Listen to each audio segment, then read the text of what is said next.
As I remember, Adam, it was upon this fashion bequeathed me but poor 1,000 crowns. And, as thou sayest, charged my brother on his blessing to breed me well. There begins my sadness. My brother Jakes he keeps at school, and report speaks goldenly of his profit. For my part, he keeps me rustically at home, or, to speak more properly, stays me here at home unkept. For, call you that keeping for a gentleman of my birth that differs not from the stalling of an ox? His horses are kept better, for, besides that they are fair with their feeding, they are taught their manage, and to that end, riders dearly hired. But I, his brother, gain nothing under him but growth, for the which his animals on his dunghills are as much bound to him as I.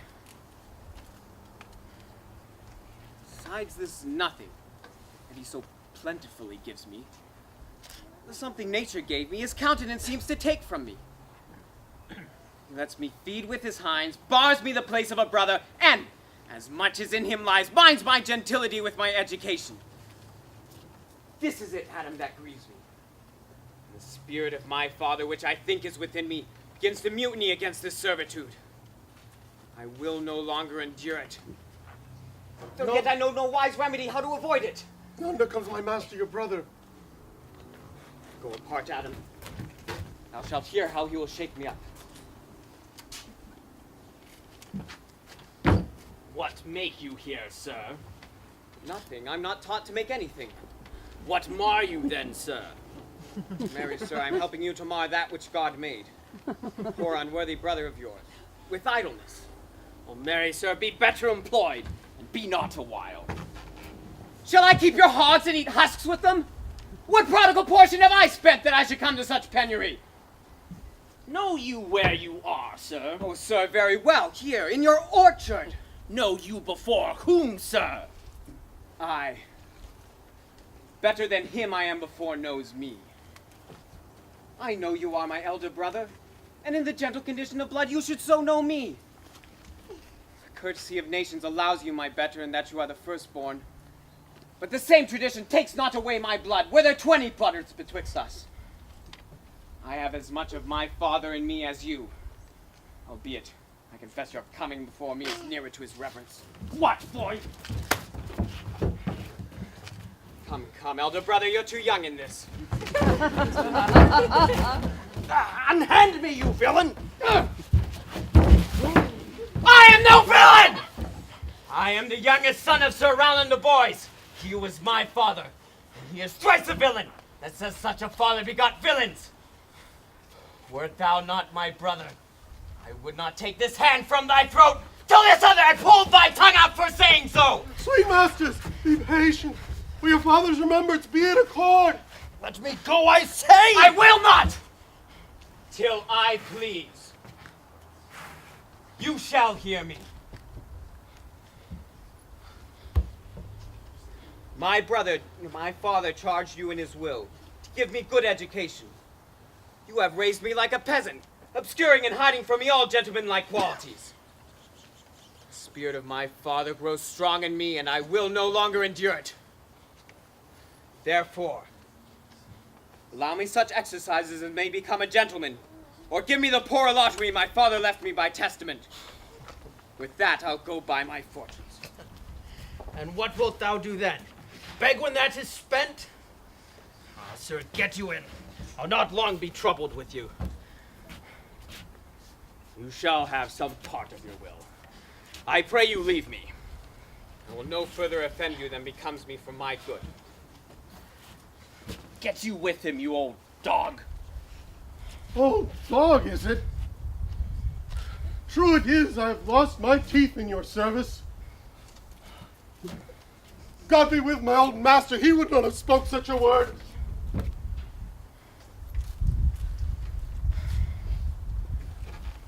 Wilt thou grow upon me? I'll physic your rankness and give no 1,000 crowns neither. Dola, Dennis!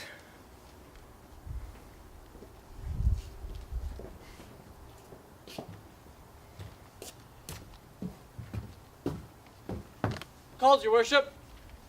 Was not Charles, the Duke's wrestler, here to see me? So please you, he's here at the door and importunes access to you. Call him in.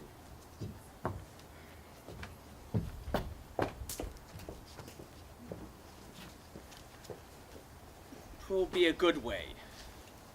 And tomorrow the wrestling is.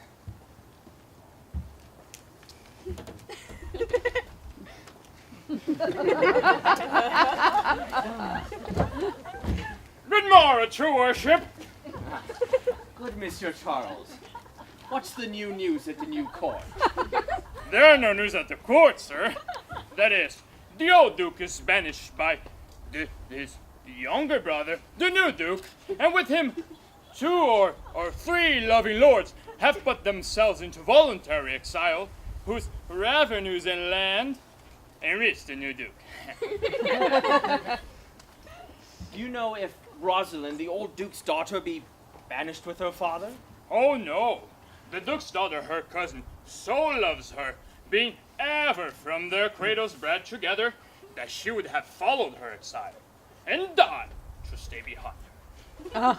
She's at the court, and no less beloved of her uncle than his own daughter.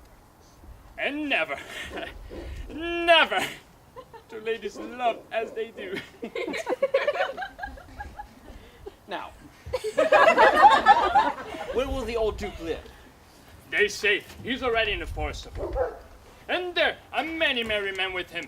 There they live like the old Robin Hood of England. They say that every day many gentlemen flock to him to fleet the time carelessly, as they did in the Golden World. Now, tomorrow, you wrestle before the new Duke? Marry do I, sir, and I came hither to acquaint you with the matter. I am giving, sir, secretly, to understand that your younger brother, Orlando, hath the disposition to come in, disguised, against me, to try a fall. Tomorrow, sir, I wrestle for my credit, and he that shall escape me without some broken limb shall acquit him well. Your brother, sir, is but young and tender, and out of my love to you, I would be loath to foil him if he come in. Therefore, sir, I came here to acquaint you with all, that either you might stay him from his intendment, or brook with such disgrace well, as he shall run into, in that it is a thing of his own search, and altogether against my will. Charles, I thank thee for thy love to me, which thou shalt find I will most kindly requite. I did have notice of my brother's purpose herein, and have labored by underhanded means to dissuade him from it. But he is resolute, for I tell thee, Charles, it is the stubbornest young fellow of France, full of ambition, envious of every man's good parts, a secret and villainous contriver against me, his natural brother. Therefore, use thy discretion. I'd as lief thou didst break his neck as his finger.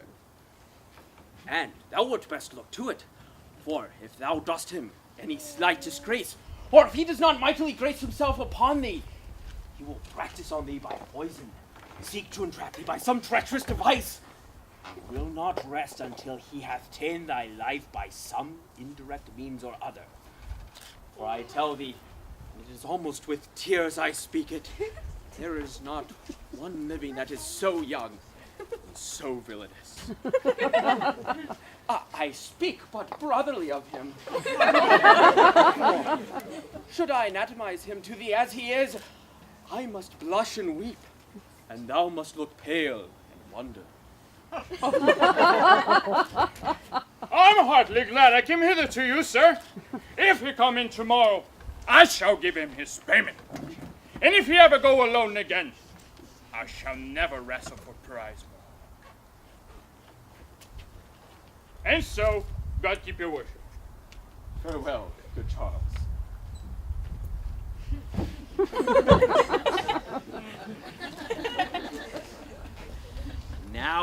I stir this gamester. I hope I shall see an end of it. For my soul, though I know not why, hates nothing more than he. Yet he is gentle, never schooled yet learned, full of noble device, and so in the heart of my own people, that I am altogether misprized. But this wrestler shall clear all. Nothing remains but to kindle the boy thither, which presently I'll go about.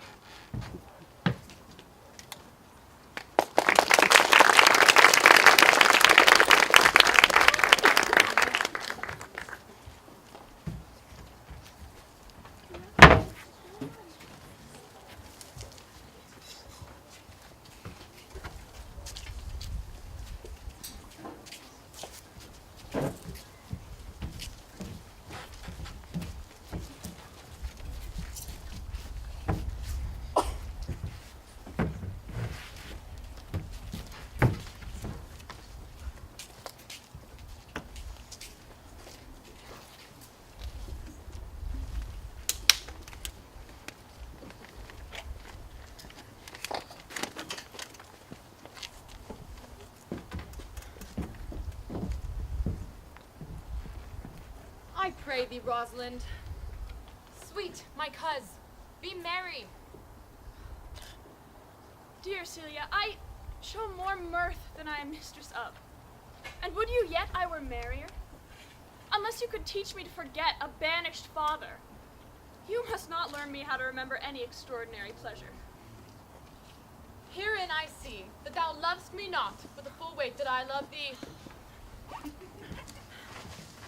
If my uncle, thy banished father, had banished thy uncle the duke, my father, hadst thou still been with me, I could have taught my love to take thy father for mine. So wouldst thou, if the truth of thy love for me were so righteously tempered as mine is for thee. Well, I will forget the condition of my estate to rejoice in yours.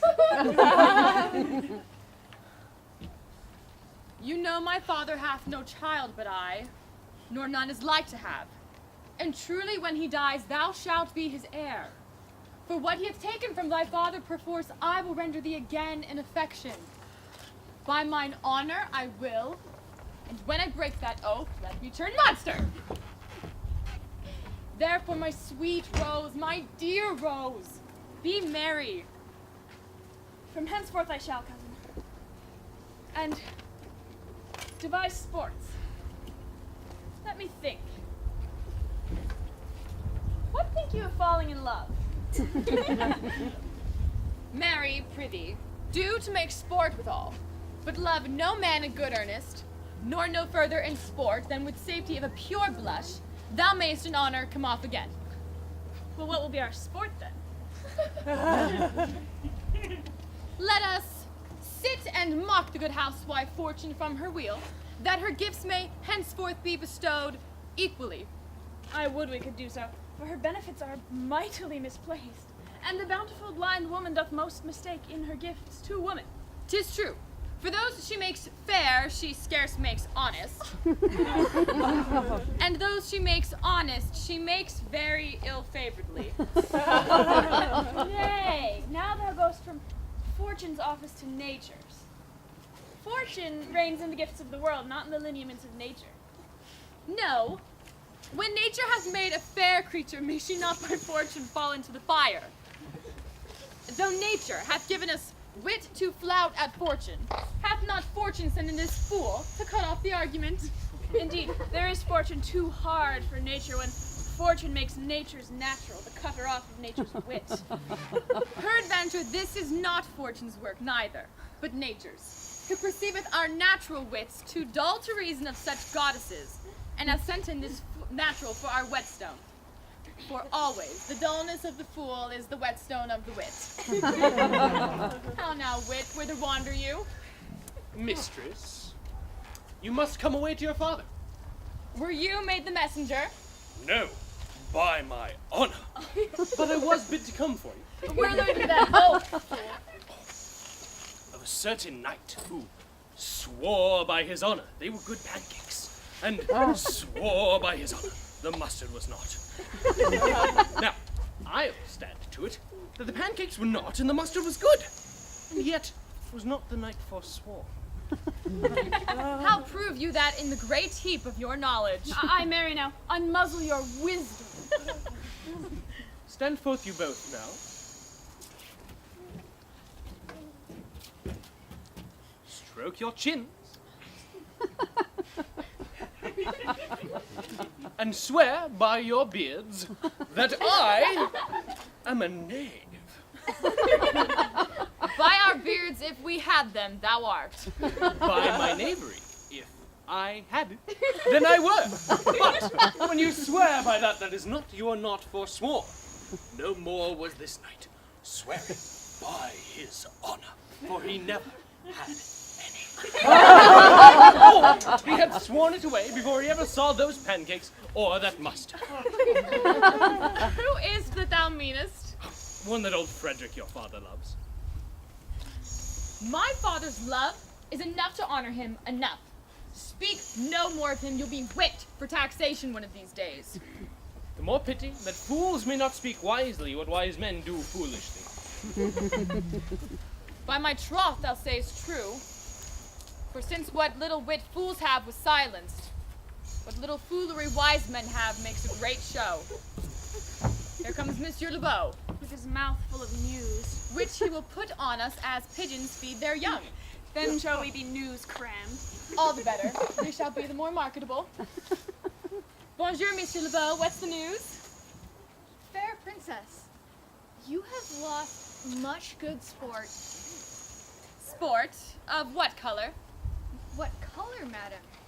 How shall I answer you? As wit and fortune will. Or as the destinies decrees. Well said. That was laid on with the trowel. Nay, if I keep not my rank. Thou losest thy old smell.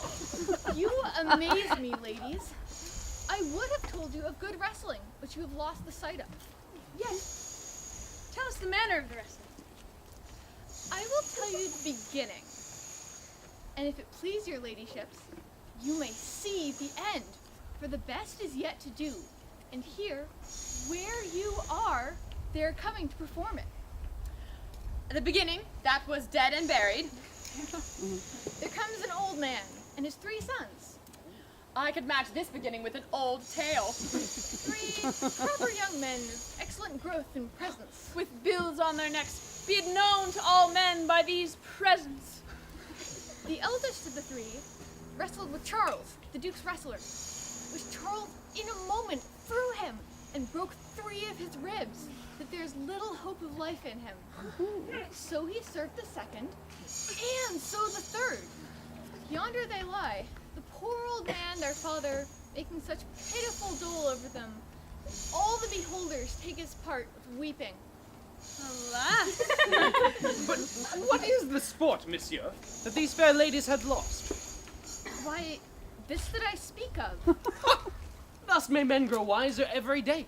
It is first ever I heard breaking of ribs was sport for ladies. Or I promise thee. But is there any else longs to see this broken music in his sides? Is there yet another dotes on rib breaking? Shall we see this wrestling, cousin? You must, if you stay here. For here is the place appointed for the wrestling. And they're ready to perform it. Yonder shore, they are coming. Let us stay now and see it. Come on, since the youth will not be entreated, his own peril on his forwardness. Is yonder the man? Even he, madam. How now, daughter and cousin? Are you crept hither to see the wrestling? Aye, my liege. So please it you give us leave. You will take little delight in it, I can tell you. There is such odds in the man. In pity of the challenger's youth, I would fain dissuade him, but he will not be entreated. Speak to him, ladies. See if you can move him. Call him hither, Mr. LeBeau. Do so. I'll not lie. Monsieur the Challenger, the princess calls for you. I attend them with all duty and respect. Young sir, you challenge Charles the wrestler? No, fair princess. He is the general challenger. I come but in as others do, to try with him the strength of my youth. Your spirits are too bold for your years. proof of this man's strength. If you saw yourself with your eyes or knew yourself with your judgment, the fear of your adventure would counsel you to a more equal enterprise. We pray you for your own sake, embrace your own safety, and give over this attempt. Do, young sir. Your reputation shall not therefore be misprized. We will make it our suit to the Duke, that the wrestling might not go forward. Punish me not with these hard thoughts, wherein I confess me much guilty to deny so fair and excellent ladies anything. But let your fair eyes and gentle wishes go with me to my trial, wherein if I be foiled, it is but one shame that was never gracious. Killed, one dead that is willing to be so. I shall do my friends no wrong, for I have none to lament me. The world no injury, for in it I have nothing. Only in the world I fill up a place which may be better supplied when I have made it empty. What little strength I have, I would it were with you. And mine, to eke out hers. Fare you well. Pray heaven I be deceived in you. Your heart's desires be with you. Troupe! Where is this young gallant, so desirous to lie with his mother earth? Ready, sir! But his will hath in it a more modest working. You shall try but one fall. No, I warrant your grace, you shall not entreat him to a second. They have so mightily persuaded him from a first. You mean to mock me after? You should not have mocked me before. But come your ways.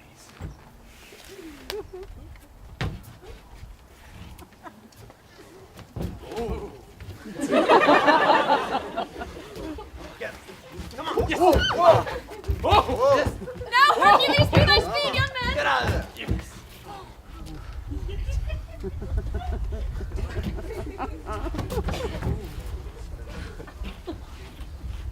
Go.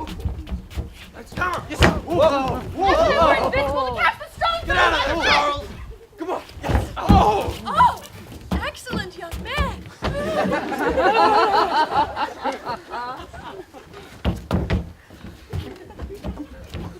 Oh, yeah. Whoa! Whoa. Fire thunderbolt, mine eye! I can tell who should down! No more. No more. Yes, I beseech your grace. I'm not yet well breathed. How dost thou? Charles. He cannot speak, my lord. Bear him away.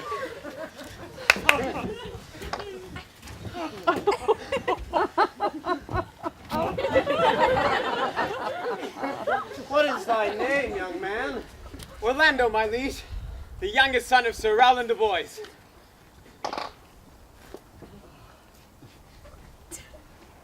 I would thou hadst been son to some man else. The world esteemed thy father honorable, but I did find him still mine enemy. Thou shouldst have better pleased me with this deed, hadst thou descended from another house. But fare thee well. Thou art a gallant youth. I would thou hadst told me of another father. Were I my father, cuz, would I do this? I am more proud to be Sir Rowland's son, his youngest son. And I would not change that calling to be adopted heir to Frederick. My father loved Sir Rowland as his soul, and all the world was of my father's mind. Had I before known this young man his son, I should have given him tears unto entreaties ere he should thus have ventured. Gentle cousin, let us go thank and encourage him. My father's rough and envious disposition sticks me at heart. Sir. You have deserved well.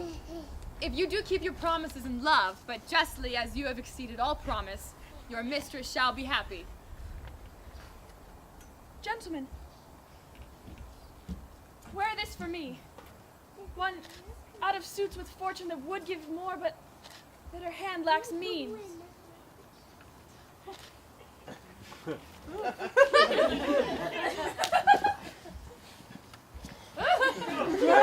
Shall we go, cousin?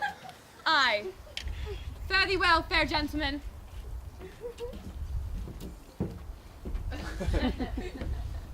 Can I not say I thank you? My better parts are all thrown down. That which here stands up is but a quintain, a mere lifeless block. He calls us back! Woo! My pride fell with my fortunes. I asked him what he would. You called, sir? Sir, you have wrestled well, and overthrown more than your enemies. Will you go, cuz? Have you? Fare you well.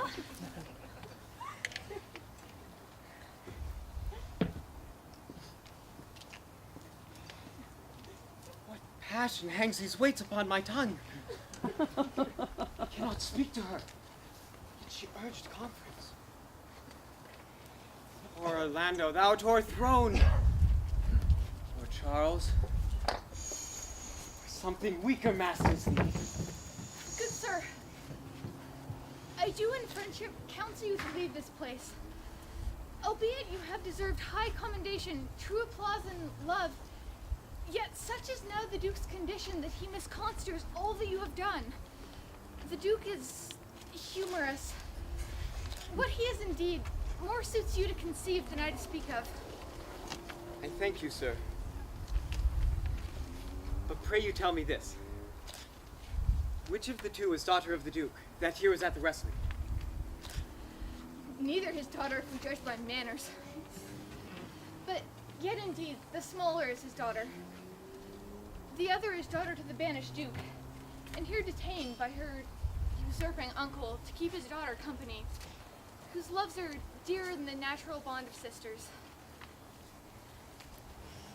But I can tell you that of late, this Duke hath claimed displeasure against his gentle niece, grounded upon no other argument but that the people praise her for her virtues and pity her for her good father's sake. On my life, his malice against the lady will suddenly break forth. Sir, fare you well. Hereafter, in a better world than this, I shall desire more love and knowledge of you. I rest much bound into you. Fare you well.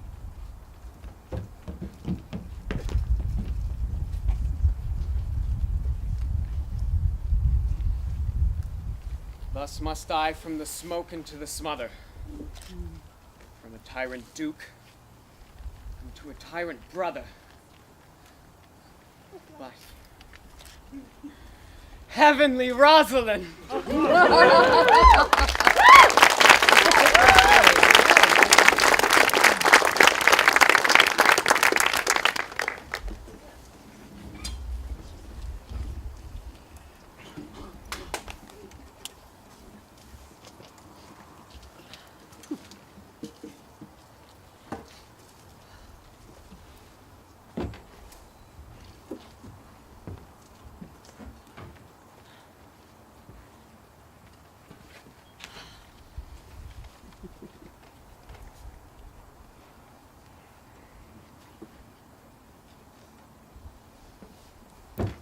Why, cousin? Why, Rosalind?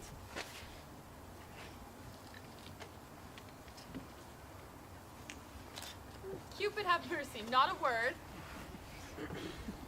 Not one to throw at a dog. No, thy words are far too precious to be cast away upon curs. Throw some of them at me.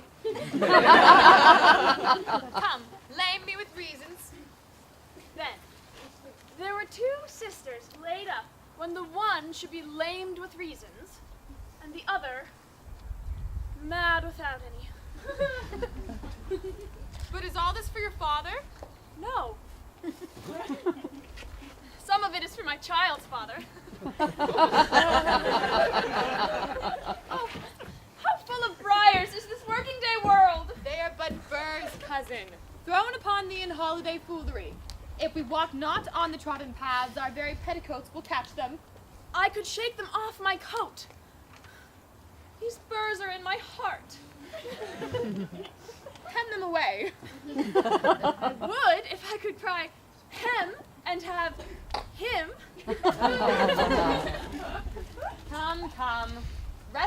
my affections.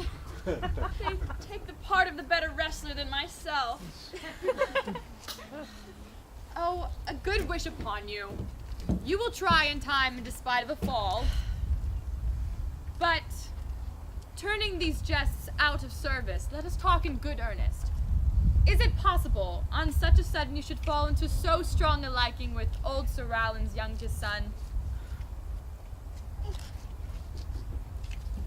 The Duke, my father, loved his father dearly.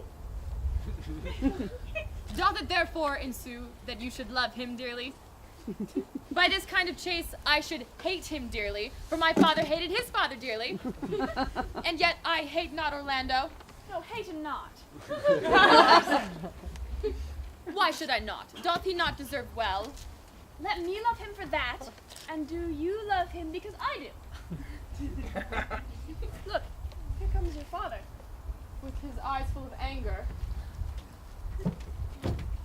Mistress, dispatch yourself with your safest haste and get you from our court. Me, uncle? You, cousin, within these 10 days, if that thou beest found so near our public court as 20 miles, thou diest for it.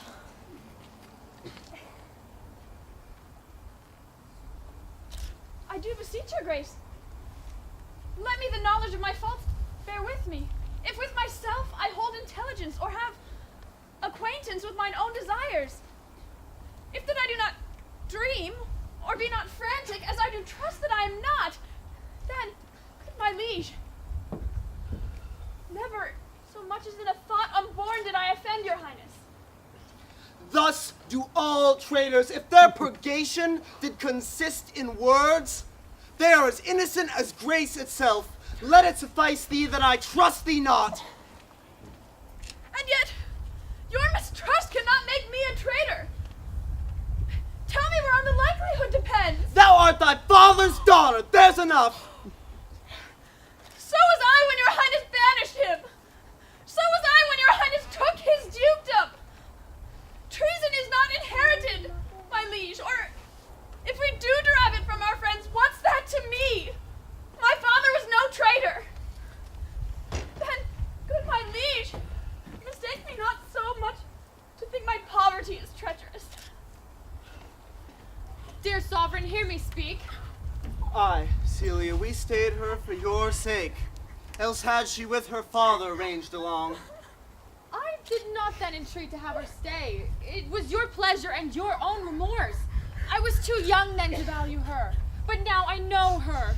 We still have slept together, rose at an instant, learned, eat, play together, and wheresoe'er we went, like Juno's swans, we went coupled and inseparable. She is too subtle for thee, and her smoothness, her very silence, and her patience speak to the people, and they pity her. Thou art a fool. She robs thee of thy virtue, and thou wilt show more bright and seem more virtuous when she is gone. Then open not thy lips. Firm and irrevocable is my doom which I have passed upon her. She is banished. Pronounce that sentence then on me, my liege. I cannot live out of her company. You are a fool! You, niece, provide yourself. If you outstay the time, upon my honor and in the greatness of my word, you die!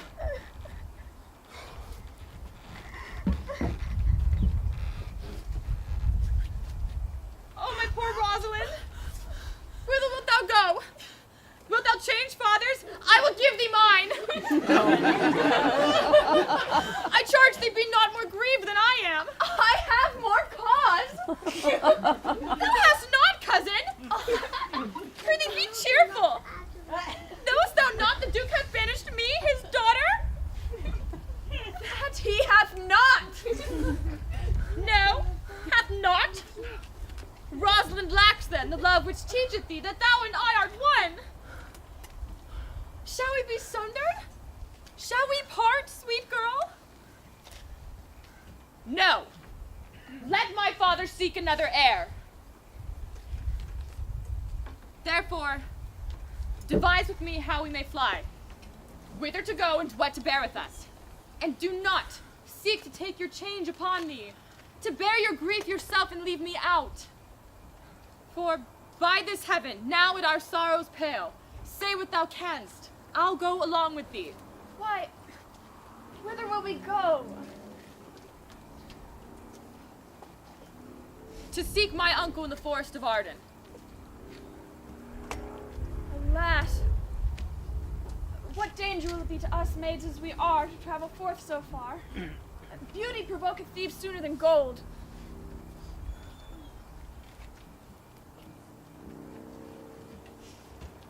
I will put myself in poor and mean attire, and with a kind of umber smirch my face, the like do you, so shall we pass and never stir assailants. But cousin, were it not better because that I am more than common tall that I did suit me all points like a man?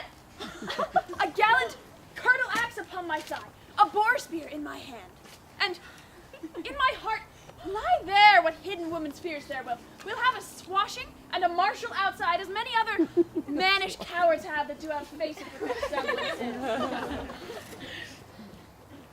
What shall I call thee when thou art a man? I'll have no worse a name than Jove's own page, and therefore, look you call me Ganymede. But what will you be called? Something that hath reference to my state. No longer Celia, but Aliena. Cousin, what if we essayed to steal the clownish fool out of your father's court? Would he not be a comfort to our travels? He'll go along o'er the wide world with me, leave me alone to woo him. Let's away. Get our wealth and our jewels together, devise the fittest time and safest way to hide us from the pursuit that will be made after my flight. Now go we in content, to liberty and not to banishment.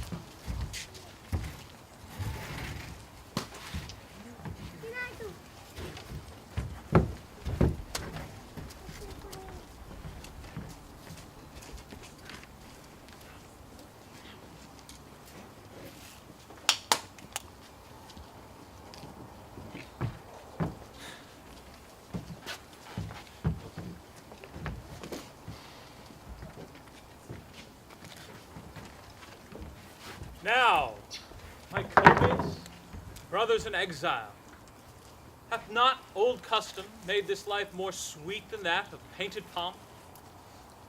Are not these woods more free from peril than the envious court? Here feel we but the penalty of Adam. The season's difference, the icy fame, the churlish chiding of the winter's wind, which, when it bites and blows upon my body, even till I shrink with utter cold, I smile and say, this is no flattery. These are counselors that feelingly persuade me of what I am. Sweet are the uses of adversity, which like the toad, ugly and venomous, wears yet a precious jewel in his head.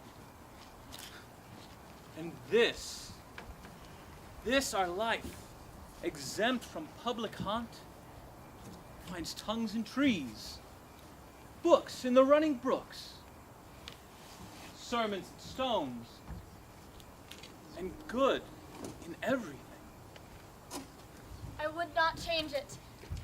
Happy is your grace that can translate the stubbornness of fortune into so quiet and so sweet a style. Come, shall we go kill us venison? And yet, it irks me that these poor dappled fools, native burghers to this desert city, should in their own confines, with forked heads, have their round haunches gored.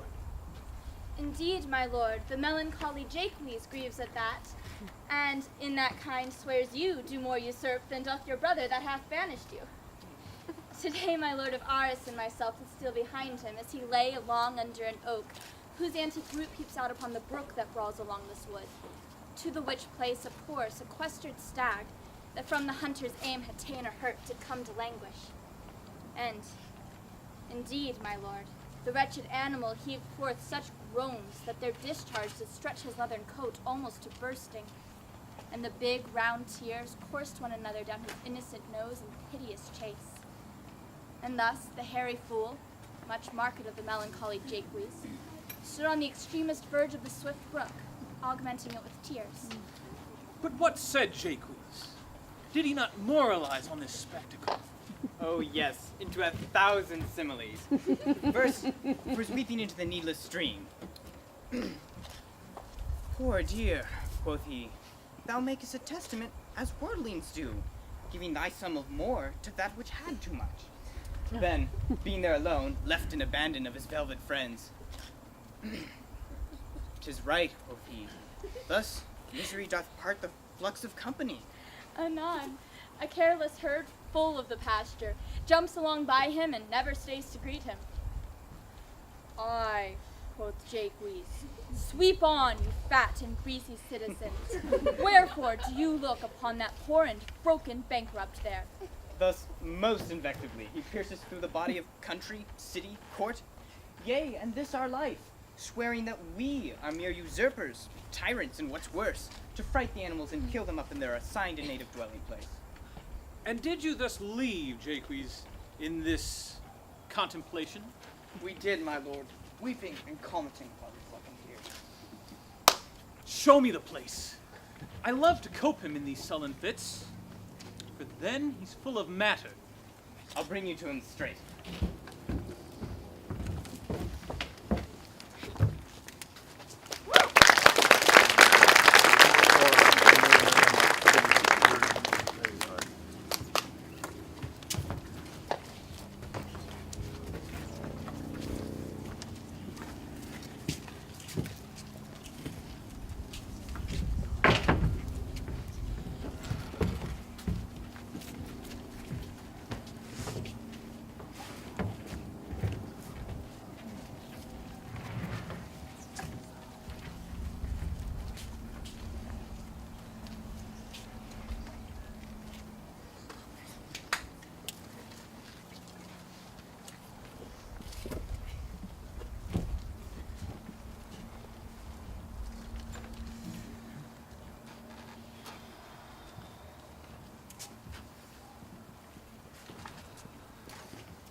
Can it be possible that no man saw them?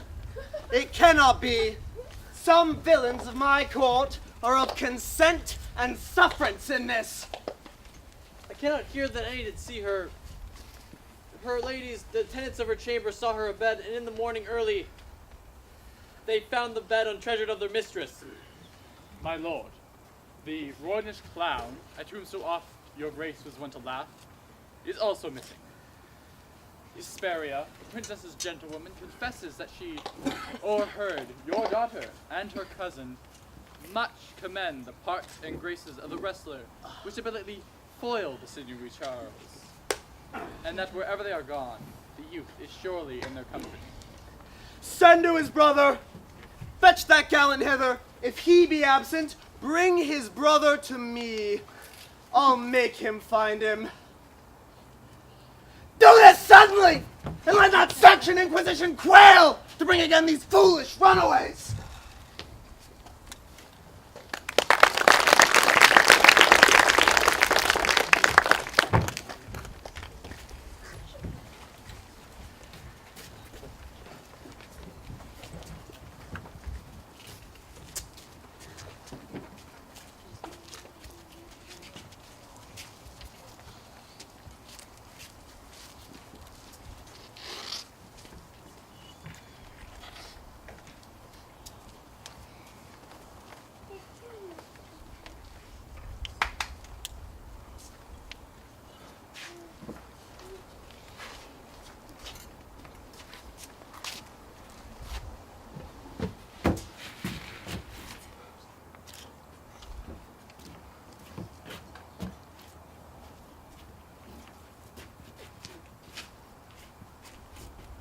Who's there? What? My young master. Oh, my gentle master. Oh, my sweet master. Oh, thou memory of old Sir Roland. Why, what make you here? Why are you virtuous? Why do people love you? And wherefore are you gentle, strong, and valiant? Why would you be so fond to overcome the bonny prizer of the humorous Duke? My praise has come too quickly home before you. Know you not, master? To some kind of men, their graces serve but as their enemies. No more to yours. Your virtues are sanctified and holy traitors to you. Oh, what a world is this, when what is comely envenoms him that bears it. Why, what's the matter? Oh, thou unhappy youth. Come not within these walls. Within these doors, the enemy of all your graces lives. Your brother, no brother, but yet the son. Yet not the son. I will not call him son of him I was about to call his father. Hath heard your praise, and this night he means to burn the lodging wherein you used to lie, and you within it. If he fail of this, he hath other practices to cut you off. This is no place. This house is but a butchery. Abhor it, fear it, do not enter it. Why, whither, Adam, wouldst thou have me go? No matter whither, so you come not here. What? Wouldst thou have me go and beg my food? With a base and boisterous sword and force a thievish living on the common road. This I must do. I know not what to do. Yet this I will not do how I can. I rather will subject me to the malice of a diverted blood and bloody brother. But do not so. I have 500 crowns. The thrifty hire I did save under your father, which I did store to be my foster nurse when service should in these old limbs lie lame, and unregarded age in corner thrown. Take it, and he that doth the ravens feed, yea, providently caters to the sparrow, be comfort to my age. Here is the gold. All this I give to you.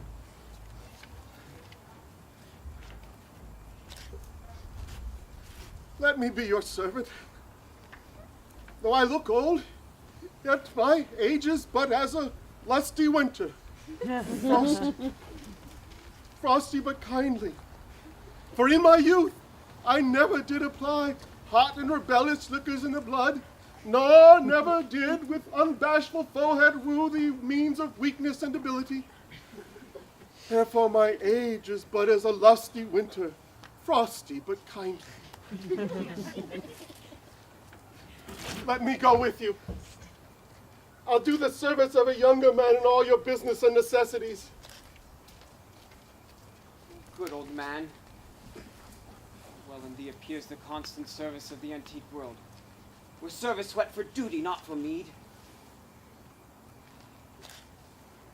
Thou art not for the fashion of these times, where none will sweat before promotion, and having that do choke their service up even with the having.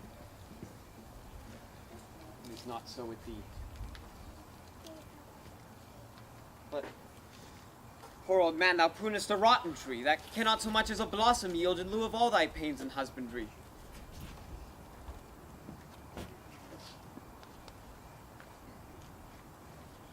But come thy ways. We'll go along together. And ere we have thy youthful wages spent, we'll light upon some settled low content. Master, go on, and I will follow thee to the last gasp with truth and loyalty.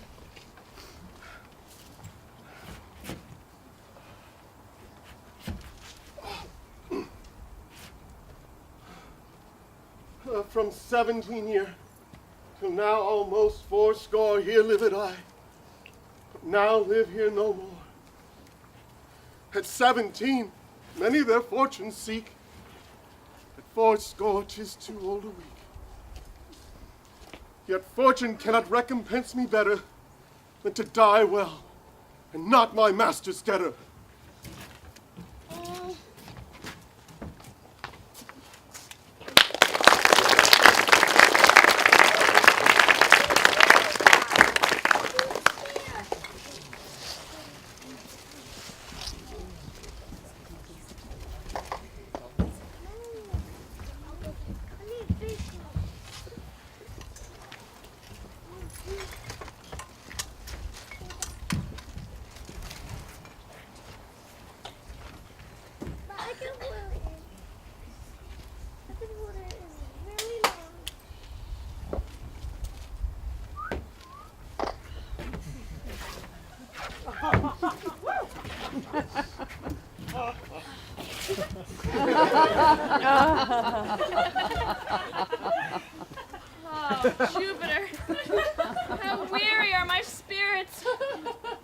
care not for my spirits. My legs were weary.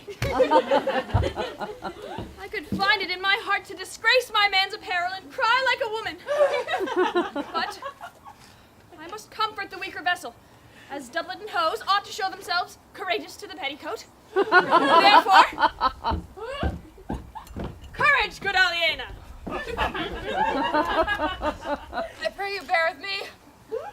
I cannot go no further. I would rather bear with you than bear you.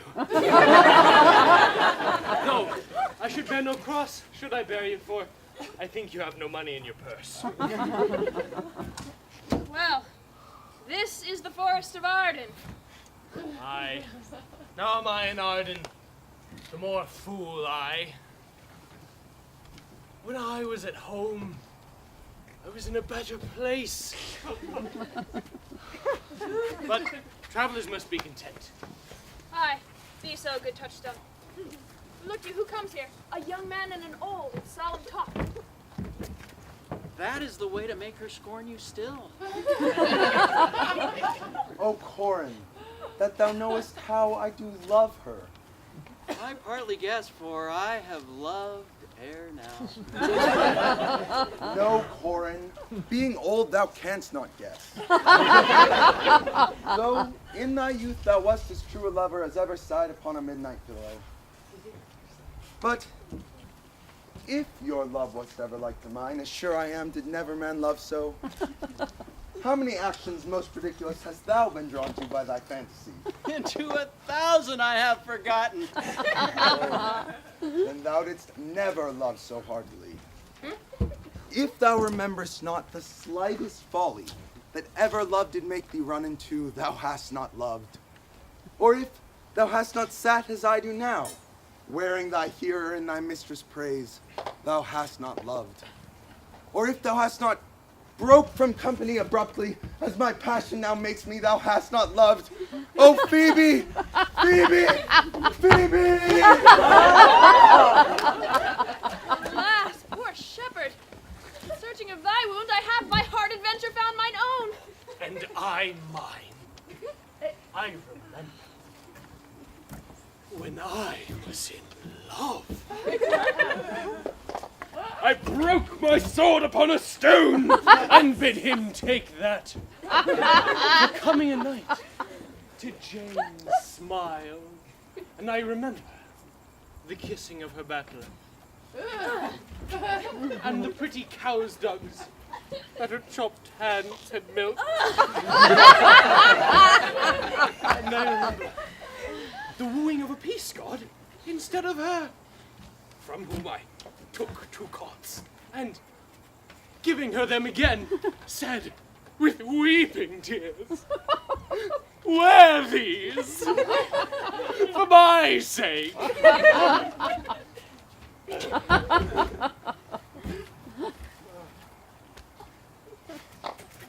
We that are true lovers get into strange capers. But as all nature is mortal, so is all nature in love mortal in body. Thou speakst wiser than thou art ware of. Nay, I shall not be ware of mine own wit till I break my shins against it. Jove, Jove, this shepherd's passion is much upon my fashion. And mine, but it grows something stale with me. I pray you! What if you question yon man? If he will for gold, give us any food! I faint almost to death! Hola, you clown! Peace, fool, is that thy kinsman? Who calls? You're better, sir. Very wretched. Peace, I say. Good even to you, sir. And to you, gentle sir, and to you all.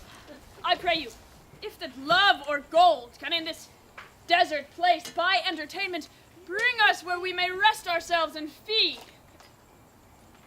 Here's a young maid with travel much oppressed that faints for succor. Oh! There, sir, I pity her, and wish for her sake more than for mine own. My fortunes were better able to relieve her. But I am a shepherd to another man, and I do not shear the fleeces that I graze. My master is of churlish disposition, and little recks to find the way to heaven by doing deeds of hospitality. Besides, his coat, his flocks, his bounds of feed are now on sale. And at our sheepcote now, by reason of his absence, there is nothing you shall feed on.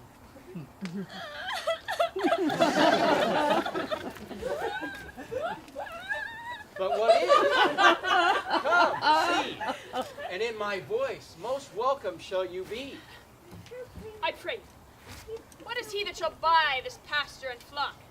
That young swain you saw but erstwhile, who cares little for buying anything. I pray you, if it stand with honesty, buy you the cottage pasture and the flock, and you shall have to pay for it of us. And we will mend thy wages. I like this place, and willingly could waste my time in it. Surely the thing is to be sold. Go with me, and if you like upon report the soil, the profit in this kind of life, I will your very faithful feeder be, and buy it with your gold right suddenly.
Shall he see no enemy but winter and rough weather? More! More, I prithee more.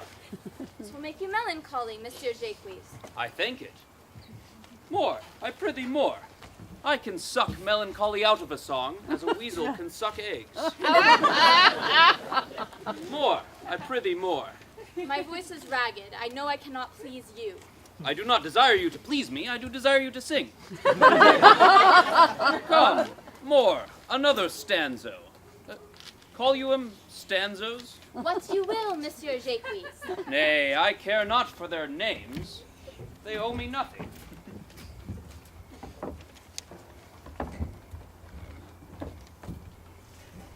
Will you sing? More at your request than to please myself. Well, if ever I thank any man, I'll thank you. But that they call compliment is like the encounter of two dog apes.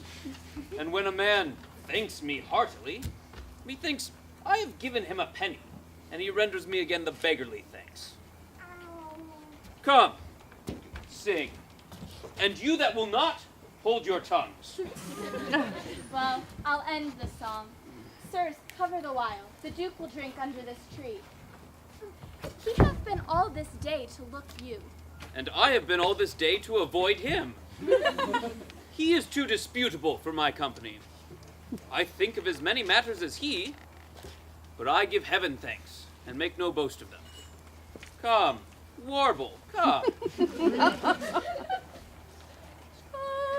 Doth ambition shun, and loves to live in the sun, seeking the food he eats, and pleasing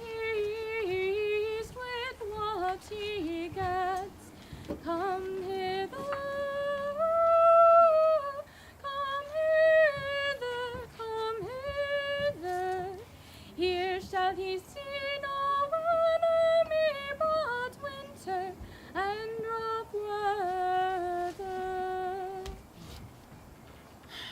I'll give you a verse of this note that I made yesterday, in despite of my invention. And I'll sing it. Thus it goes.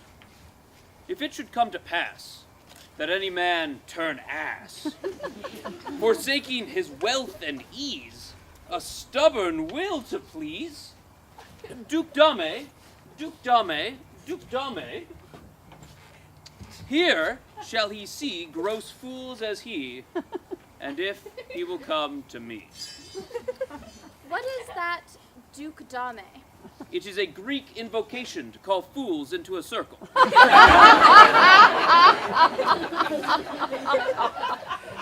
I'll go sleep, if I can.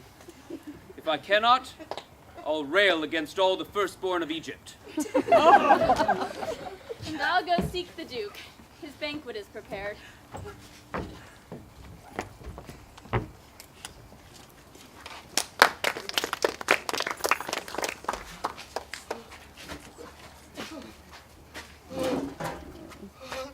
Here, master.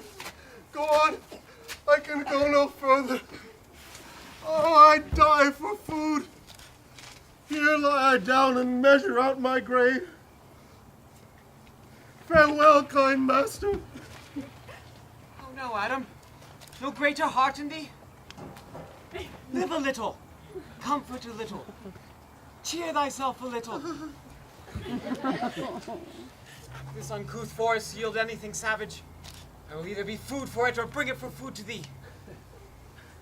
Thy conceits are nearer death than thy power. For my sake, be comforted. Hold death a while at the arm's end. I will here be with thee presently. And if I bring thee not something to eat, I will give thee leave to die. But if thou diest before I come, thou art a mocker of my labor. Well said. Thou lookest cheerily, and I'll be with thee presently. But thou liest in the bleak air. Come, I will bear thee to some shelter. And thou shalt not die for lack of a dinner if there live anything in this desert.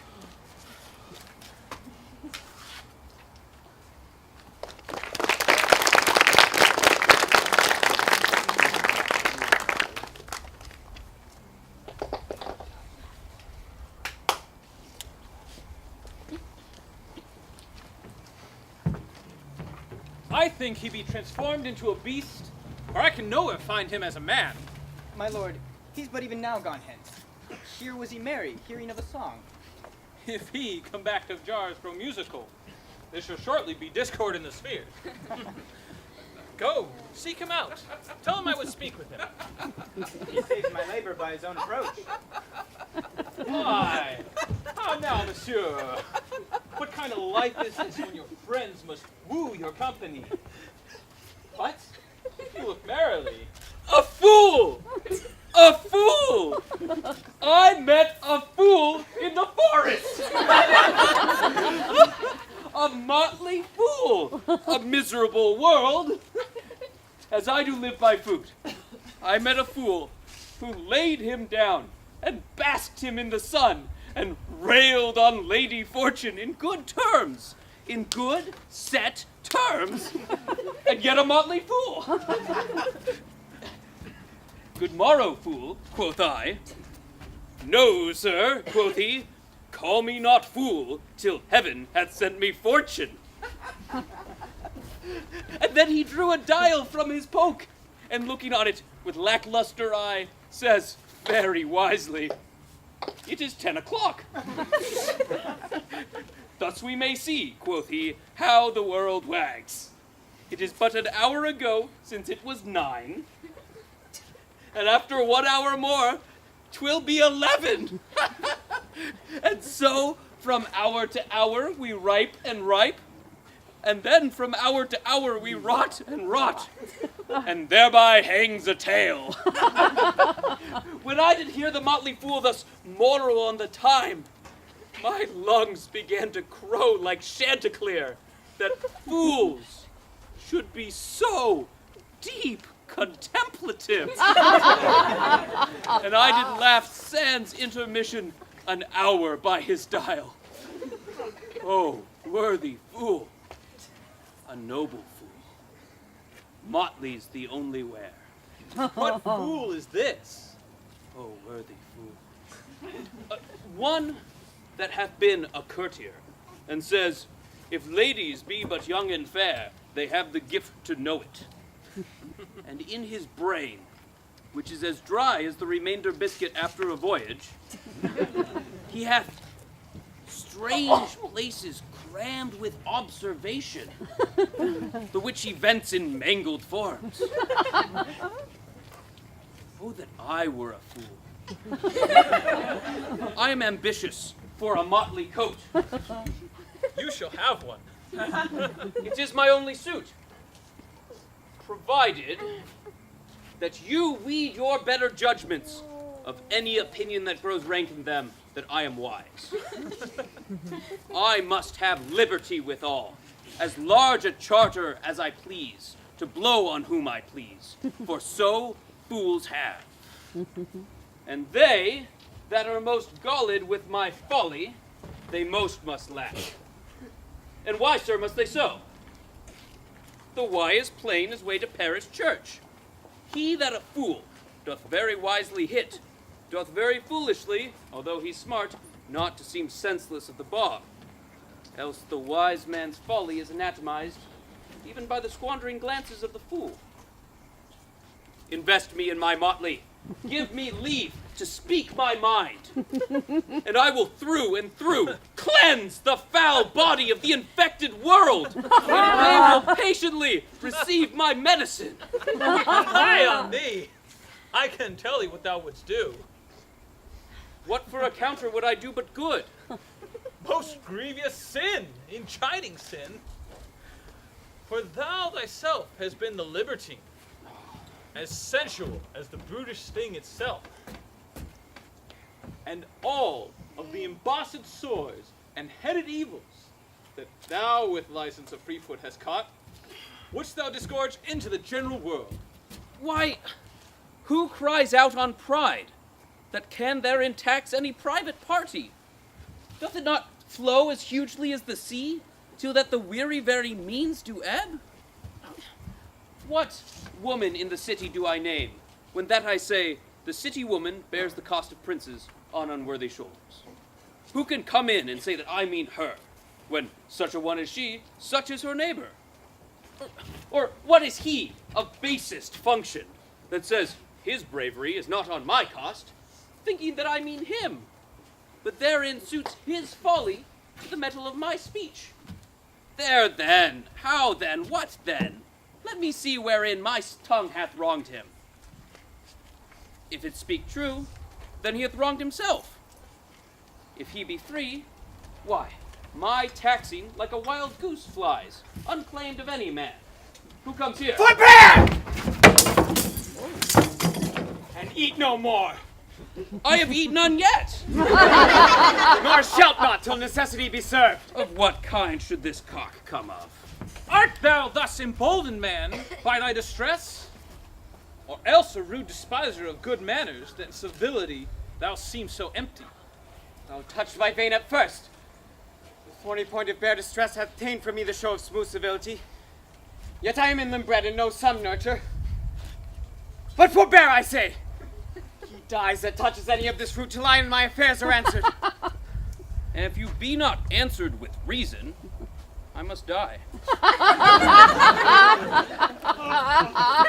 What would you have?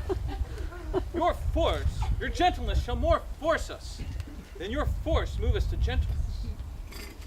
I almost die for food, and let me have it! Then sit, and feed, and be welcome at our table. Speakst thou so gently? Pardon me, I pray you. I thought that all things had been savage here, and therefore put I on the countenance of stern commandment. But whate'er you are that in this desert inaccessible, under the shade of melancholy boughs, lose and neglect the creeping hours of time. If ever you have looked on better days, If ever been where bells have knolled to church? If ever looked on any good man's feast? If ever from your eyelids wiped a tear?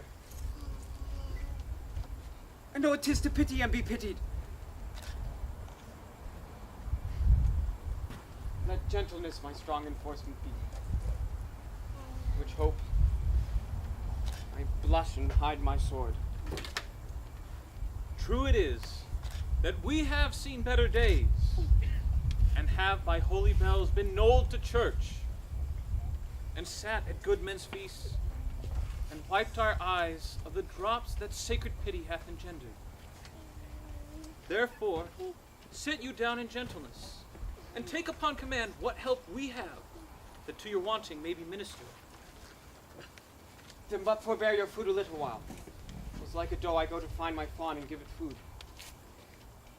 There is an old poor man, doth after me many a weary step, limped in pure love.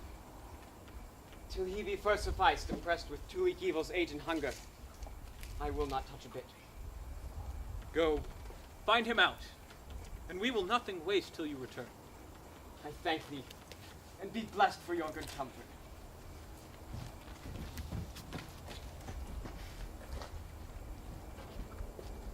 Now seest, we are not all alone unhappy.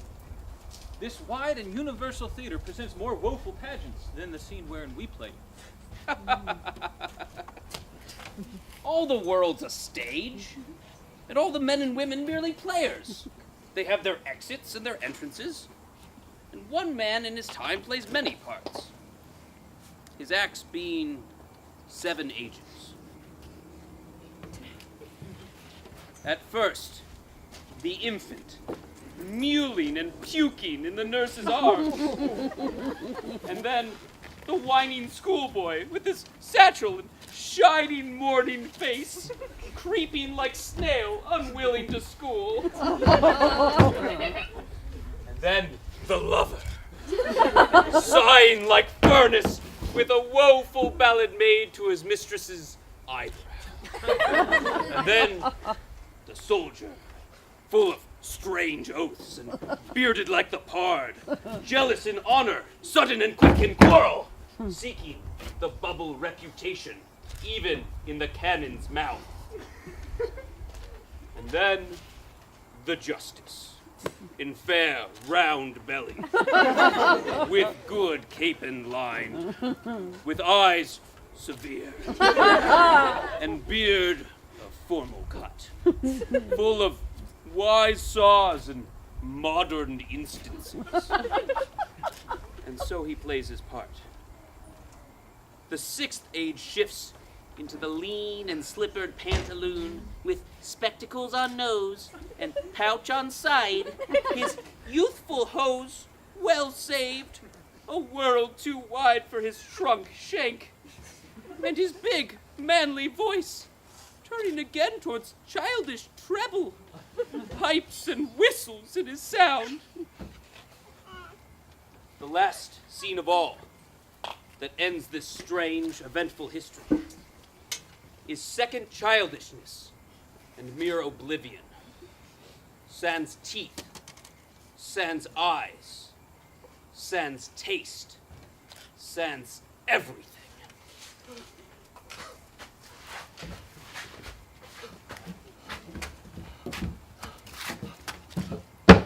Welcome. Set down your venerable burden, and let him feed. I thank you most for him. Oh, so hurting me. I can scarcely speak to thank you for myself. Welcome, and set to. I will not trouble you as yet to question you of your fortunes. Give us some music, and good cousin, sing.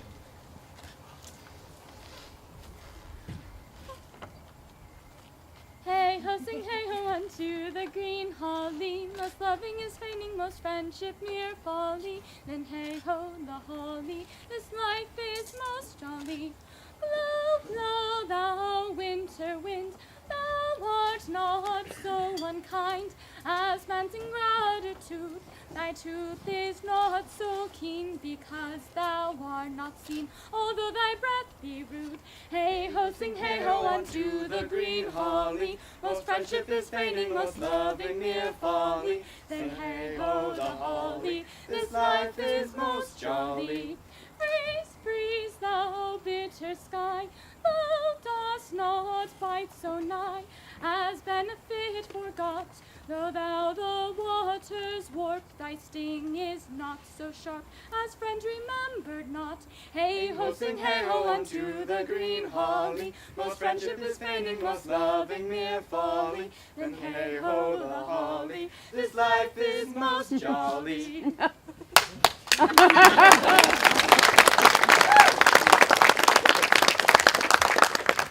If that thou were the good son of Sir Roland de Boys, as you have faithfully whispered to me you were, and as mine eye doth his effigies witness most truly limbed and living in your face, be truly welcome hither. I am the Duke that loved your father. The residue of your fortune, go to my cave and tell me. Good old man, thou art right welcome, as thy master is. Support him by the arm.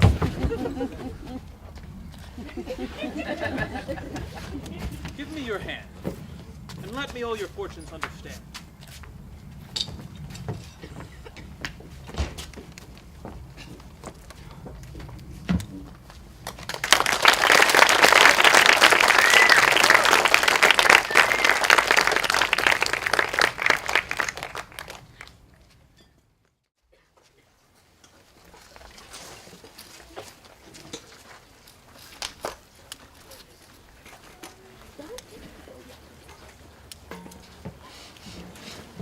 Not see him since?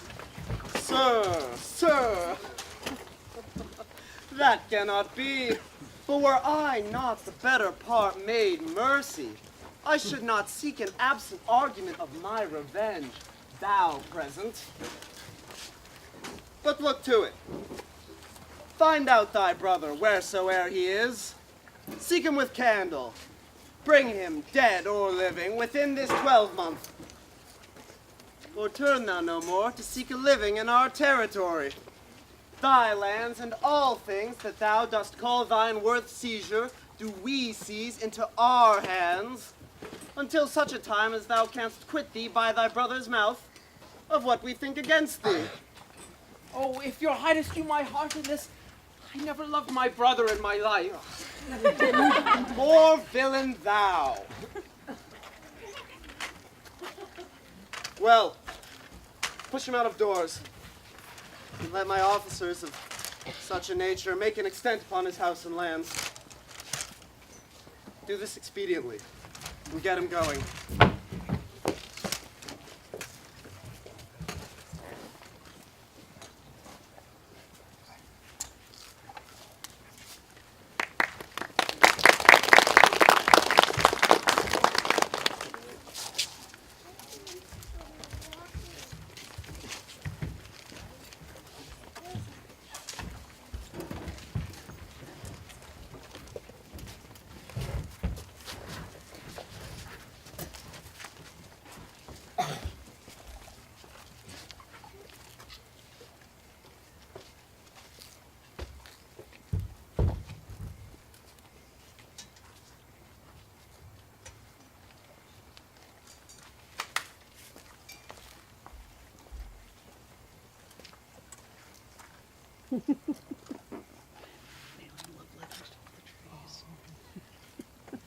Hang there, my verse, in witness of my love. And thou, thrice-crowned queen of night, survey with thy chaste eye from thy pale sphere above thy huntress name, that my full life doth sway. Oh, Rosalind, these trees shall be my book, and in their barks my thoughts all character, that every eye that in this forest looks shall see thy virtue witnessed everywhere. Run! Run, Orlando! carve on every tree the fair, the chaste, and unexpressive she.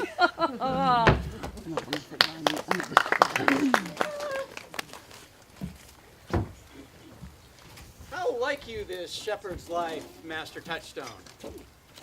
Truly, shepherd. In respect of itself, it is a good life. But in respect that it is a shepherd's life, it is not. In respect that it is a solitary life, I like it very well. But in respect that it is private, it's a very vile life. In respect that it is in the fields, it pleaseth me greatly. But in respect that it is not in the court, oh, it is very tedious.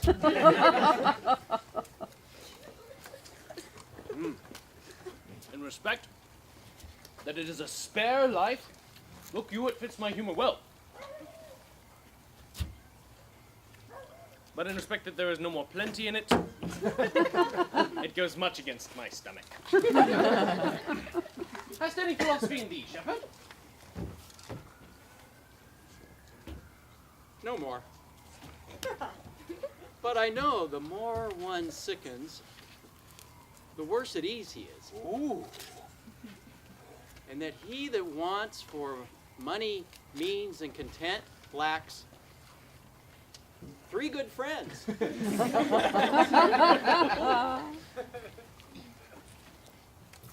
the property of water is to wet,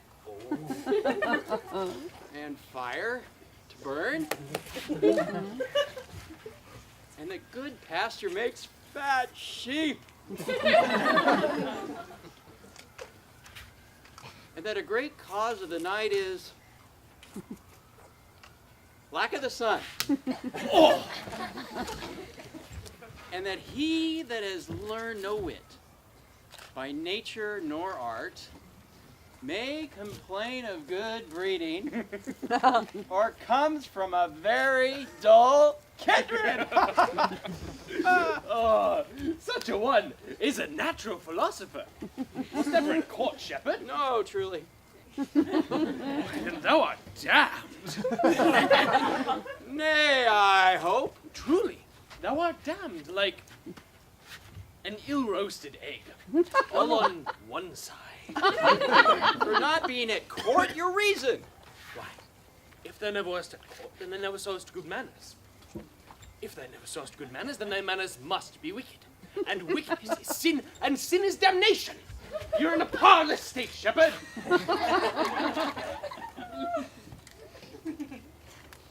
Not a whit, Touchstone. For the good manners of the court are as ridiculous in the country as the good behavior of the country is most mockable at the court. You told me you salute not at the court, but you kiss your hands? Such courtesy would be uncleanly if courtiers were shepherds. Instance, briefly. Come, instance. We are still handling our ewes. You know, the fells, they're greasy. Do not your courtiers' hands sweat? And is not the grease of a mutton as wholesome as the sweat of a man? Shallow, shallow. A more sounder instance. Come. Besides, our hands are hard. Your lips will feel them the sooner. Shallow again. A more sounder instance. Come. They are often tarred over with the surgery of our sheep. Would you have us kiss tar? The courtiers' hands are perfumed with civet. Most shallow man, thou worm's meat, in respect of a good piece of flesh, indeed. Learn of the wise and prepared. Civet is of a baser birth than tar, the very uncleanly flux of a cat. Mend the instance, shepherd. You have too courtly a whip for me. I'll rest. Wilt thou rest damned? God help thee, shallow man. God make incision in thee. Thou art raw. Sir,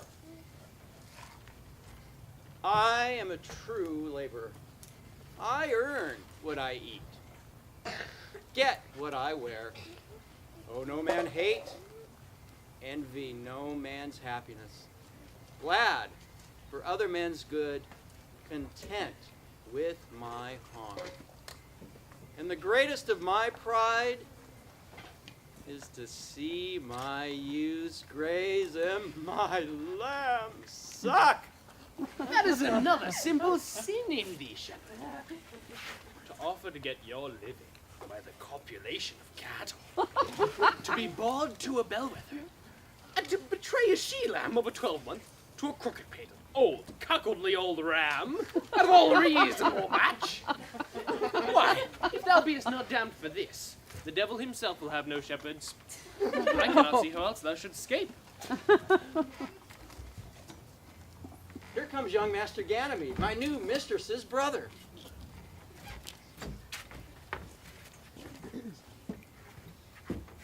From the east to western Ind, no jewel is like Rosalind. Her worth being mounted on the wind, through all the world bears Rosalind. All the pictures fairest lined are but black to Rosalind. Let no face be kept in mind but the fair of Rosaline. All right, Rousseau. 8 years together. Dinners and suppers and sleeping hours accepted. It is the right butterwoman's rank to market. Out, fool! For a taste. If the heart do lack a hind, let him seek out Rosalind. If the cat will after kind, so be sure will Rosaline. Wintered garments must be lined, so must slender Rosaline. He that reap must sheaf and bind, then to cart with Rosaline. He that sweet as rose shall find, must find love's prick and Rosaline. This is the very false gallop of verses. Why do you infect yourself with them? Peace, you dull fool! Found them on a tree. Truly, the tree yields bad fruit. I'll graft it with you, and then I shall graft it with the meddler. Then it will bear the earliest fruit of the country, for you'll be rotten ere you're half ripe. And that's the right virtue of the meddler. So you have said, whether wisely or no, let the forest judge. Peace. Here comes my sister reading.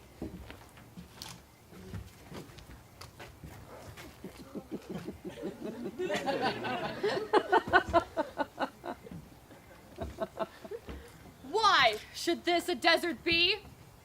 For it is unpeopled? No. Tongues I'll hang on every tree, that shall civil saying show. Somehow brief the life of man runs his erring pilgrimage, that the stretching of a span buckles in his sum of age. Some of violated vows twixt the souls of friend and friend, but upon the fairest bough, or at every sentence end, will I, Rosalinda, write. Teaching all that read to know the quintessence of every sprite heavenward in little show. Therefore, heaven nature charged that one body should be filled with all graces, wide enlarged. Nature presently distilled Helen's cheek, but not her heart. Cleopatra's majesty, Atalanta's better part, sad Lucretia's modesty. Thus Rosalind of many parts by heavenly synod was devised, of many faces, eyes, and hearts to have the touches dearest prized. Heaven would that she these gifts should have, and I to live and die her slave. Oh, most gentle pulpiter. What tedious homily of love have you wearied your parishioners withal? And never cried, have patience, good people. Now. Back, friends. Shepherd, go off a little. Go with him, sirrah. Come, shepherd. We shall make an honorable retreat, though not with bag and baggage, yet with scrip and scrippage. Didst thou hear these verses? Oh, yes. And more, too, for some of them had in them more feet than the verses would bear. That's no matter. The feet may bear the verses. Aye, but the feet were lame, and could not stand within the verse, and so stood lamely without the verse. But didst thou hear without wondering how thy name should be carved and hanged upon these trees? I was 7 of the 9 days out of the wonder before you came. But look here what I found on a palm tree. I was never so berhymed since Pythagoras' time that I was an Irish rat, which I can hardly remember. Trow you who hath done this? Is it a man?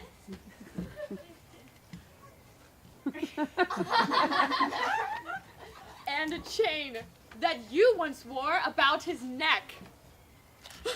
Change you color? I prithee, who is it? Oh, Lord, Lord, it is a hard matter for friends to meet, but mountains may be removed by earthquakes and so encounter. Nay, but tell me who it is. Is it possible? I prithee now with most petitionary vehemence. Tell me who it is. Oh, wonderful, wonderful, and most wonderful, wonderful, and again, wonderful, and after that, out of all hooping. Good my complexion. Dost thou think, though I am capricent like a man, that I have a doublet and hose in my disposition? I prithee, tell me who is it, and speak apace.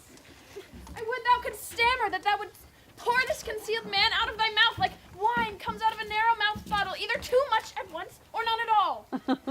Prithee, take the cork out of thy mouth, that I may drink thy tidings. So you may put a man in your belly? What manner of man? Is he of God's making? Is his head worth a hat, or his chin worth a beard? Nay, he hath but a little beard.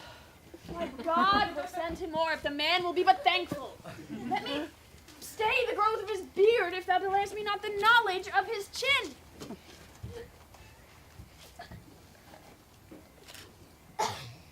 It is young Orlando that tripped up the wrestler's heels and your heart both in an instant. Nay. Orlando? Orlando. Oh. The devil take the mocking. Speak, sad brow and true maid. I' faith, cuz. 'Tis he. Alas the day! What shall I do with my doublet and hose? What did he when thou sawest him? What said he? How looked he? Wherein went he? What makes he here? Did he ask for me? Where remains he? How parted he with thee? And when shalt thou see him again? Answer me in one word. You must borrow me Gargantua's mouth first. To say aye and no to these particulars is more than to answer in a catechism. Doth he know that I'm in the forest? And in a man's apparel? Looks he as freshly as he did the day he wrestled? It is as easy to count atomies as it is to resolve the propositions of a lover. But take a taste of my finding him and relish it with good observance. I found him beneath a tree like a dropped acorn. It may well be called Jove's tree when it drops such fruit. Give me audience, good madam. Proceed. There lay he, stretched along like a wounded knight. Though it be a pity to see such a sight. It well becomes the ground. Cry holla to the tongue, I prithee. It curvets unseasonably. He was furnished like a hunter. Oh!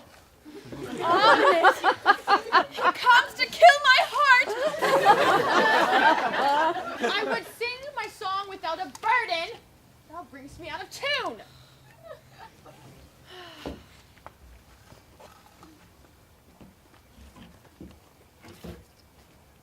Do you not not know that I am a woman? When I think, I must speak. Yes. Say on. You bring me out. Soft, come see not here. 'Tis he. Slink by and notice. I thank you for your company, but good faith, I had as lief had been myself alone. And so had I. And yet, for fashion's sake, I thank you too for your society. God be with you. Let's meet as little as we can. I do desire we may be better strangers. I pray you, mar no more trees with writing love songs in their barks. I pray you mar no more of my verses with reading them ill-favoredly. Rosalind is your love's name? Yes, that. I do not like her name. There was no thought of pleasing you when she was christened. Of what stature is she of? Just as high as my heart. Ugh. You are full of pretty answers. Have you not been acquainted with goldsmiths' wives and conned them out of rings? Not so. But I answer you right painted cloth, from whence you have studied your questions. You have a nimble wit. I think 'twas made of Atalanta's heels. Come, will you sit down with me, and we two will rail against our mistress the world, and all our miseries. I will chide no breather in the world but myself, against whom I know most faults. The worst fault you have is to be in love. 'Tis a fault I would not trade for your best virtue. I'm weary of you. By my troth, I was seeking for a fool when I found you. He is drowned in the brook. Look but in and you shall see him. There shall I see mine own figure. Which I take to be either a fool or a cipher. I'll tarry no longer with you. Farewell, good Signor Love. I am glad of your departure. Adieu, good Monsieur Melancholy.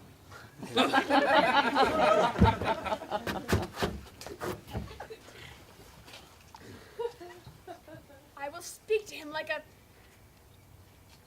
saucy lackey, and under that habit, play the knave with him.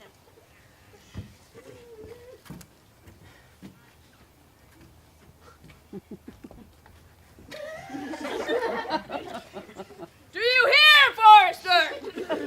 Very well. What would you? I pray you, what is the clock? You should ask me what time of day. There's no clock in the forest. Well, then there's no true lover in the forest, else sighing every minute and groaning every hour would detect the lazy foot of time as well as a clock.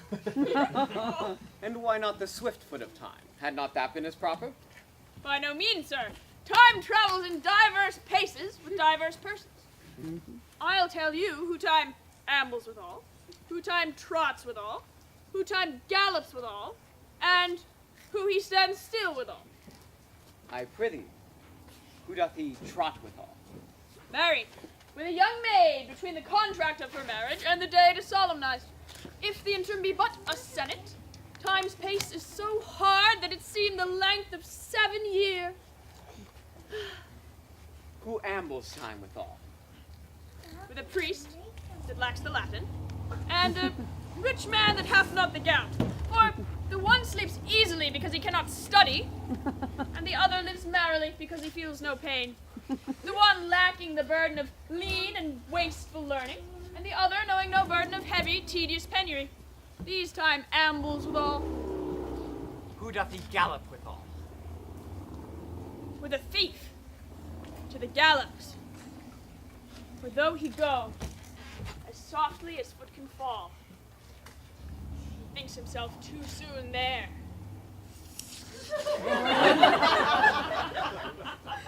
Who stays it still with him? With tutors in the vacation. For they sleep from term to term, and then they perceive it's not how time moves. tell you, pretty youth.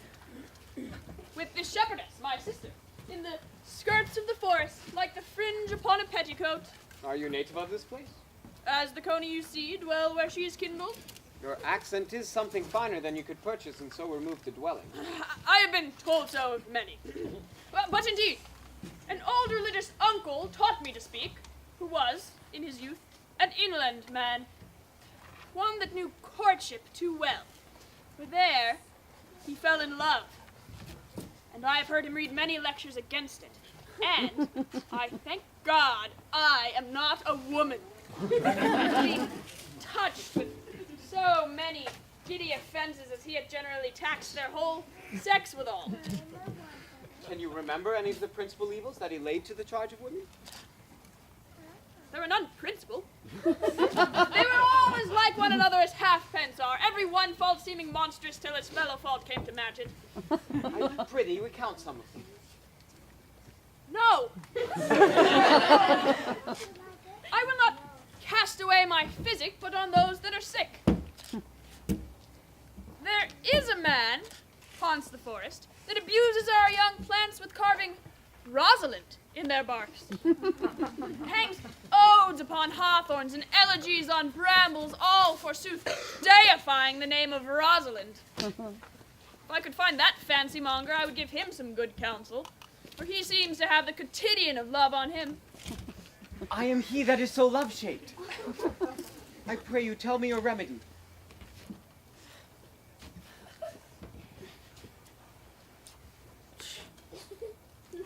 There is none of my uncle's marks upon you.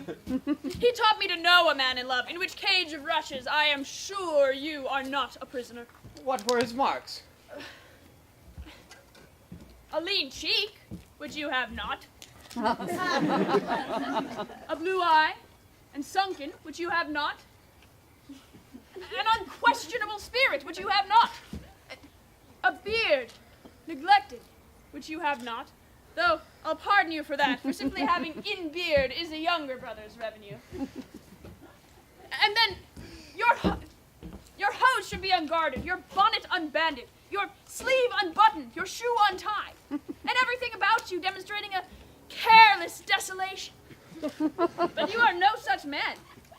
You are rather point device in your accoutrements, as loving yourself than seeming the lover of any other. Fair youth, I would I could make thee believe I love. Me believe it? You may as soon make her you love believe it, which I warrant she's apter to do than to say she does.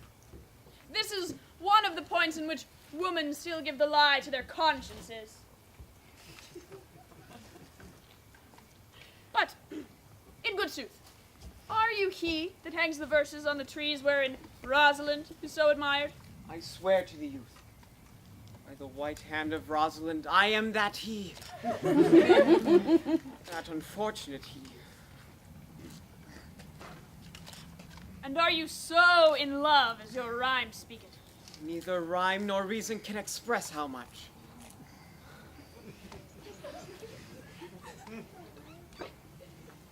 Love is merely a madness. And I tell you, deserves as much a dark house and a whip as madmen do.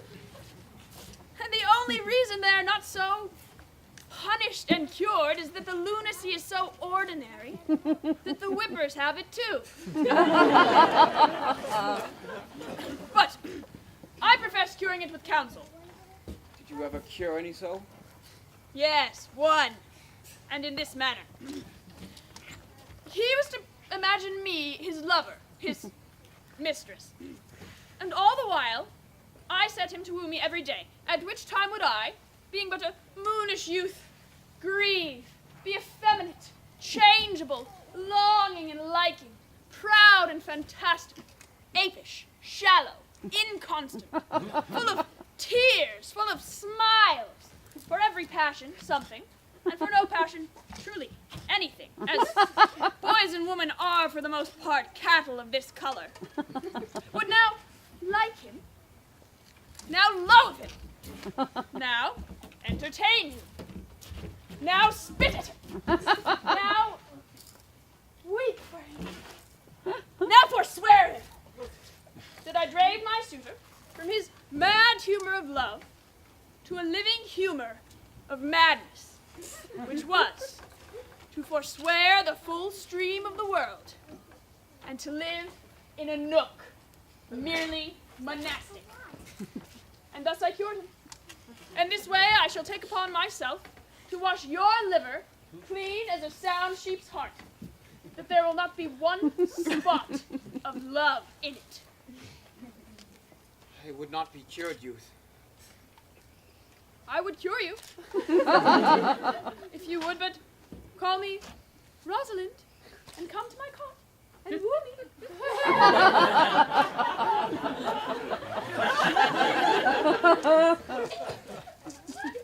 Now, by the faith of my love, I will. Tell me where it is. Go with me to it, and on the way you shall tell me where in the forest you live. Will you go? With all my heart, good youth. Nay, you must call me Rosalind. Will you go, sister?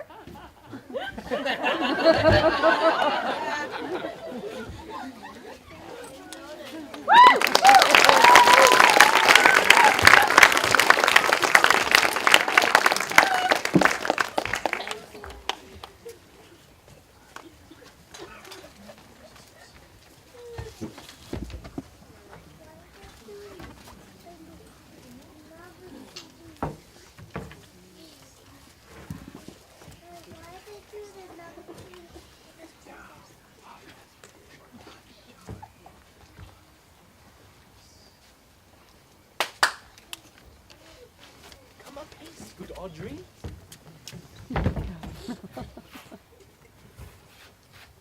I will fetch up your goats, Audrey.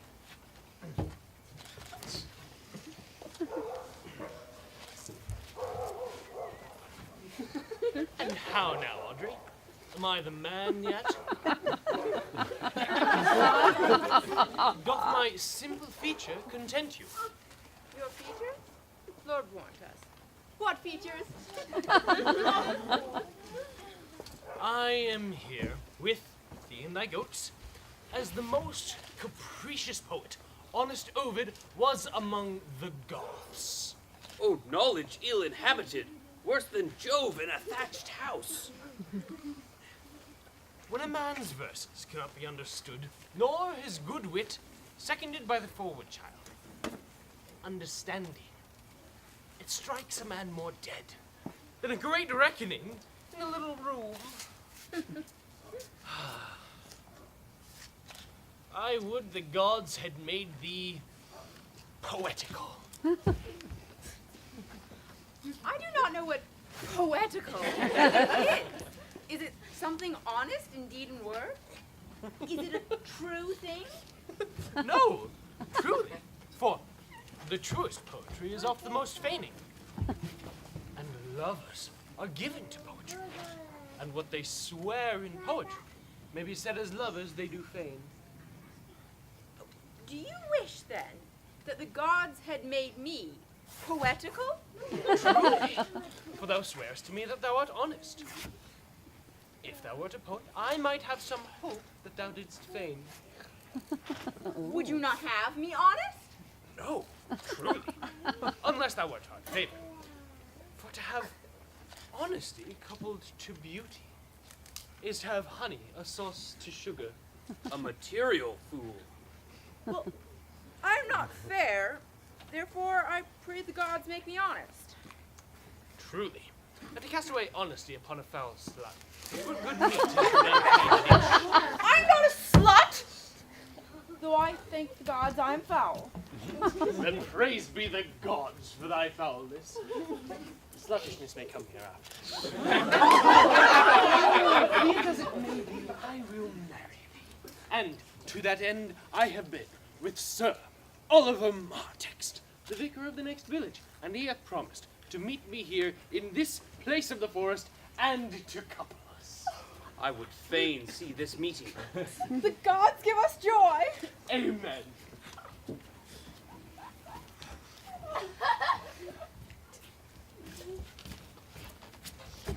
A man may, if you are of a fearful heart, stagger in this attempt. For we have no temple but the wood. no assembly, but the horn beasts. But no, courage. As horns are odious, they are necessary. It is said, many a man knows no end of his goods. Right. Many a man hath good horns and knows no end of them. Well, that is the dowry of his wife. 'Tis none of his own getting. Horns.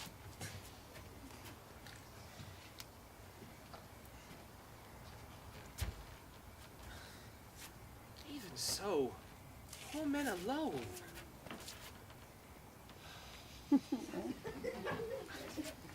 No, the noblest deer hath them as huge as the rascal. Is the single man therefore blessed? No. As a walled town is more worthier than a village, so is the forehead of a married man more honorable than the bare brow of a bachelor. And by how much defense is better than no skill at all, by so much is a whole more precious than to want. Here comes Sir Oliver. Sir Oliver, mark taste. You are well met. Will you dispatch us here under this tree, or shall we go with you to your chapel?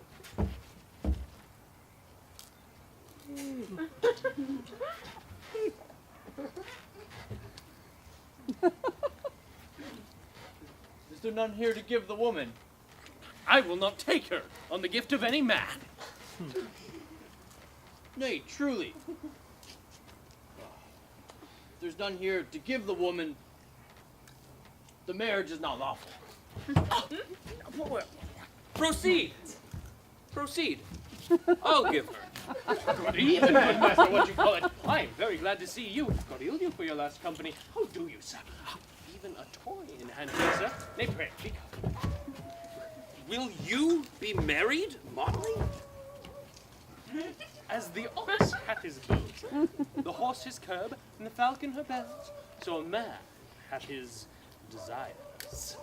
And as pigeons bill, so wedlock would be nibbling. And will you, being a man of your breeding, be married under a bush like a beggar? Get you to church, and have a good priest that can tell you what marriage is. This fellow will but join you together as they join wainscot. Then one of you will prove a green timber, and like a shrunk panel, warp. I am not of the mind, but I be married of him than of another. For he is not like to marry me well, and not being married well, it will give me a good excuse hereafter to leave my wife. Go thou with me, and let me counsel thee. Come, Audrey. We must be married, or we must live in bawdry. Farewell, good Master Oliver. Not, oh sweet Oliver, oh brave Oliver, leave me not behind me, but rend away, be gone, I say. I will not to wedding with thee.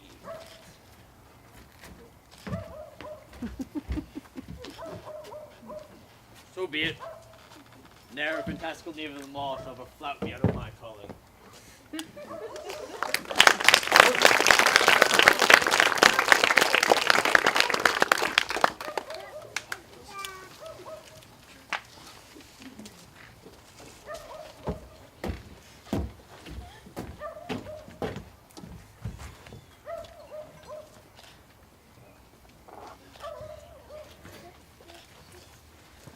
Never talk to me! I will weep! Do, I prithee, but yet have the grace to consider that tears do not become a man. Have I not cause to weep? As good cause as one would desire, therefore weep. His very hair is of the dissembling color. Something browner than Judas's. Marry his kisses or Judas's own children. But Faye, his hair is of a very good color. An excellent color. Your chestnut was ever the only color. And his kissing is as full of sanctity as the touch of holy bread. He hath borrowed a pair of cast lips of Diana. A nun of Winter's sisterhood kisses not more religiously. The very ice of chastity is in them. Why did he say he would come this morning and comes not? Nay, certainly there is no truth in him. Do you think so? Yes, I think he is not a pickpurse nor a horse dealer. But for his verity in love, I think him as concave as a covered goblet or a worm-eaten nut. Not true in love? When he is in, but I think he is not in. You heard him swear downright he was. Was is not is. Besides, the oath of a lover is no stronger than the word of a tapster. Both are the confirmer of false reckonings. He attends here in the forest on the Duke your father. Oh. I met with the Duke yesterday and had much question with him. He asked me of what parentage I was, and I told him of as good as he. And so he laughed and let me go. But what speak we of fathers when there's such a man as Orlando? Oh yes, that's a brave man. He writes brave words, swears brave oaths, speaks brave words, and breaks them bravely. Quite traverse athwart the heart of his lover, as a puissant tilter who spurns his horse, but on one side breaks his staff like a noble goose.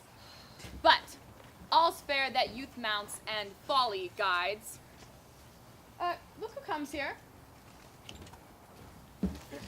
Mistress and master, you often inquired after the shepherd who complained of love, who you saw sitting by me on the turf, praising the proud, disdainful shepherdess who was his mistress. And what of him? If you would see a pageant truly played between the pale complexion of true love and the red glow of scorn and proud disdain, go hence a little, and I shall conduct you, if you will mark it. Oh, come. Let us remove. The sight of lovers feedeth those in love. Bring us to the sight, and you shall say, I'll prove a busy actor in their play.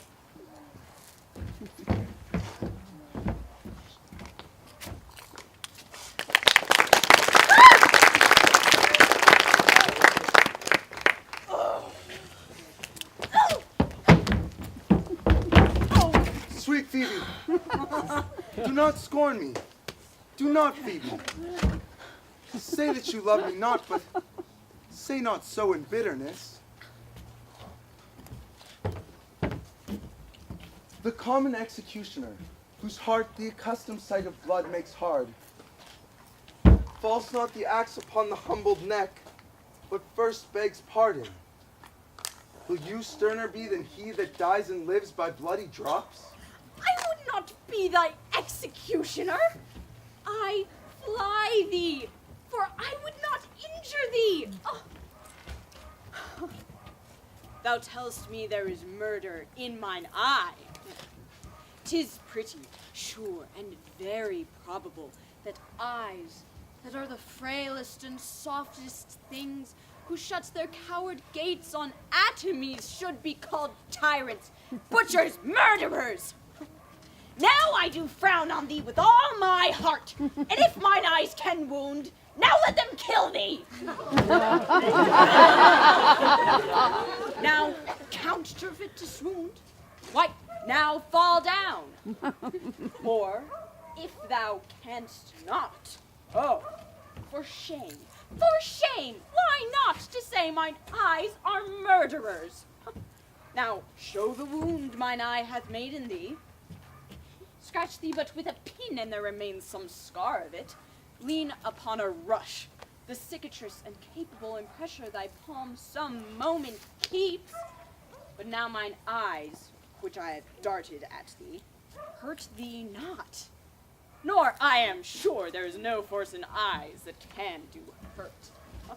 Oh, dear Phoebe, if ever, as that ever may be near, you meet in some fresh cheek the power of fancy, then shall you know the wounds invisible that love's keen arrows make. But till that time, come thou not near me! And when that time comes, afflict me with thy mocks. Pity me not, as till that time, I shall not pity thee. And why, I pray you? Who might be your mother, that you insult, exalt, and all at once over the wretched? What? Though you have no beauty, as by my faith I see no more in you than without candle may go dark to bed, must you be therefore proud and pitiless? What means this? Why do you look on me? Odds my will, I think she means to tangle my eyes too. No, faith! Proud mistress, hope not after it. 'Tis not your inky brow, your black silk hair, your bugle eyeballs, or your cheek of cream that can attain my spirits to your worship. Foolish shepherd, wherefore do you follow her like foggy south puffing with wind and rain? You are 1,000 times a properer man than she is a woman.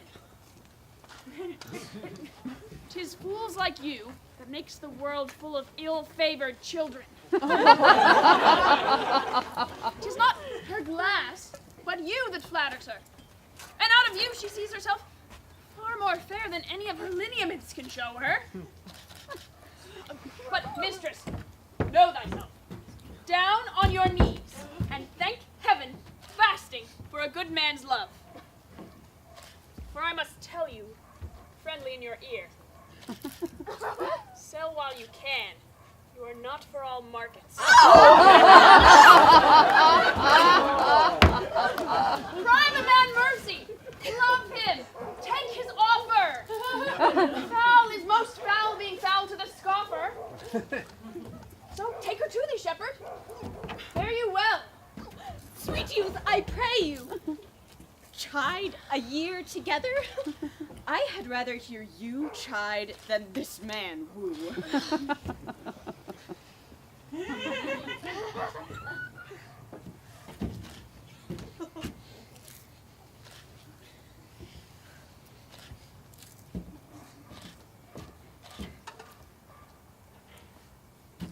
He's fallen in love with her foulness. And she'll fall in love with my anger. If it be so, as fast as she answers with frowning looks, I'll sauce her with bitter words. Why do you look on me? For no ill will I bear you. I pray you, do not fall in love with me, for I am falser than vows made in wine. Besides, I like you not. If you will know our house, 'tis by the tuft of olives here hard by. Come, shepherd, shall we leave? Ply her hard, shepherd. And shepherdess, look on him better, and be not proud. Though all the world could see, none could be so abused in sight as he. Come, to our flock.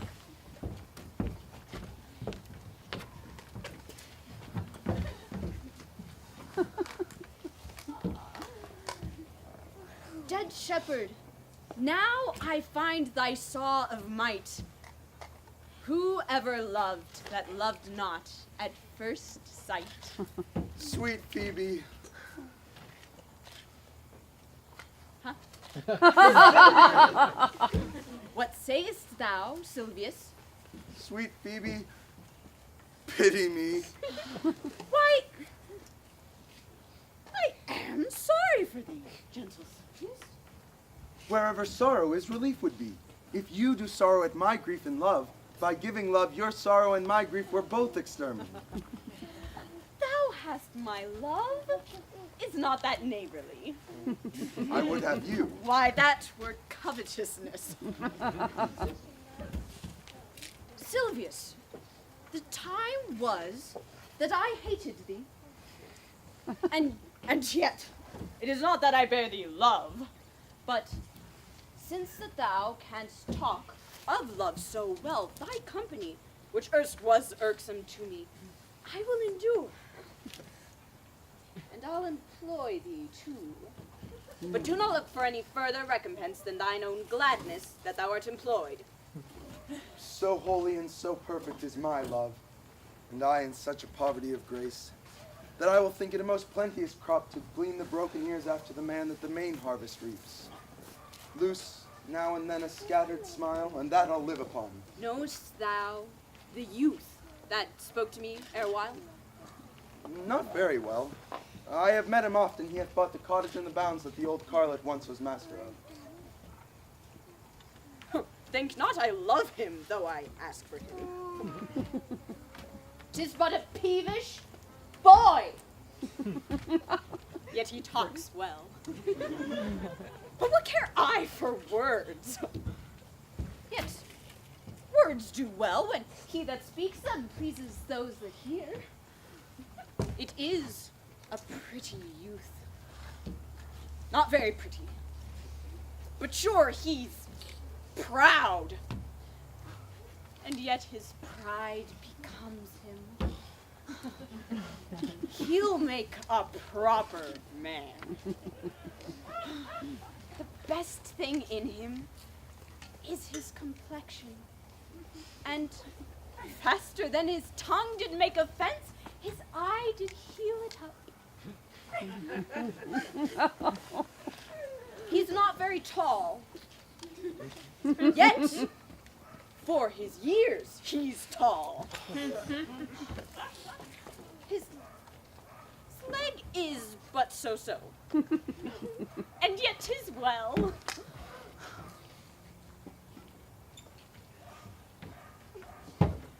There was a pretty redness in his lip, a little riper and more lusty red than that mixed in his cheek. 'Twas just the difference betwixt the constant red and the mingled damask. There be some women, Sylvius, had they marked him in parcels as I did, would have gone near to fall in love with him. But for my part, I love him not, nor hate him not. And yet, I have more cause to hate him than to love him. For what had he to do to chide at me?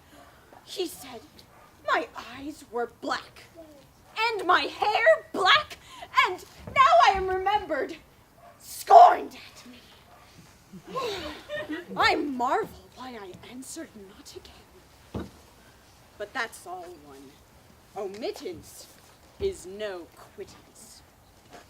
I'll write to him a very taunting letter. And thou shalt bear it.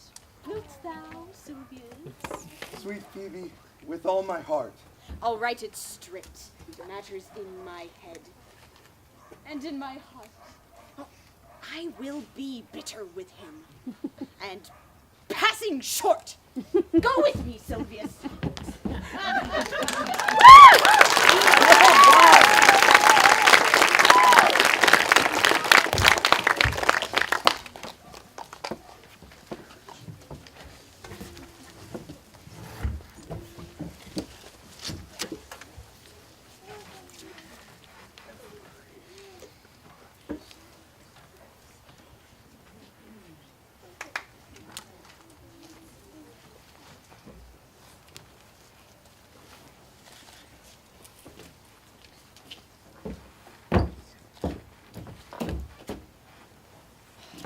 I prithee, pretty youth, let me be better acquainted with thee. They say you are a melancholy fellow. I am so. I do love it better than laughing. Those that are in extremity of either are the most abominable fellows, and betray themselves to every modern censure worse than drunkards. Why, it is good to be sad and say nothing. Why then, 'tis good to be a post. I have neither the scholar's melancholy, which is emulation, nor the musician's, which is fantastical, nor the courtier's, which is proud, nor the soldier's, which is ambitious, nor the lawyer's, which is politic, nor the lady's, which is nice, nor the lover's, which is all of these. but it is a melancholy of mine own, extracted of many objects, compounded of many simples, and indeed, the sundry contemplation of my travels, in which my often rumination wraps me in a most humorous sadness. A traveler. Then you have great reason to be sad.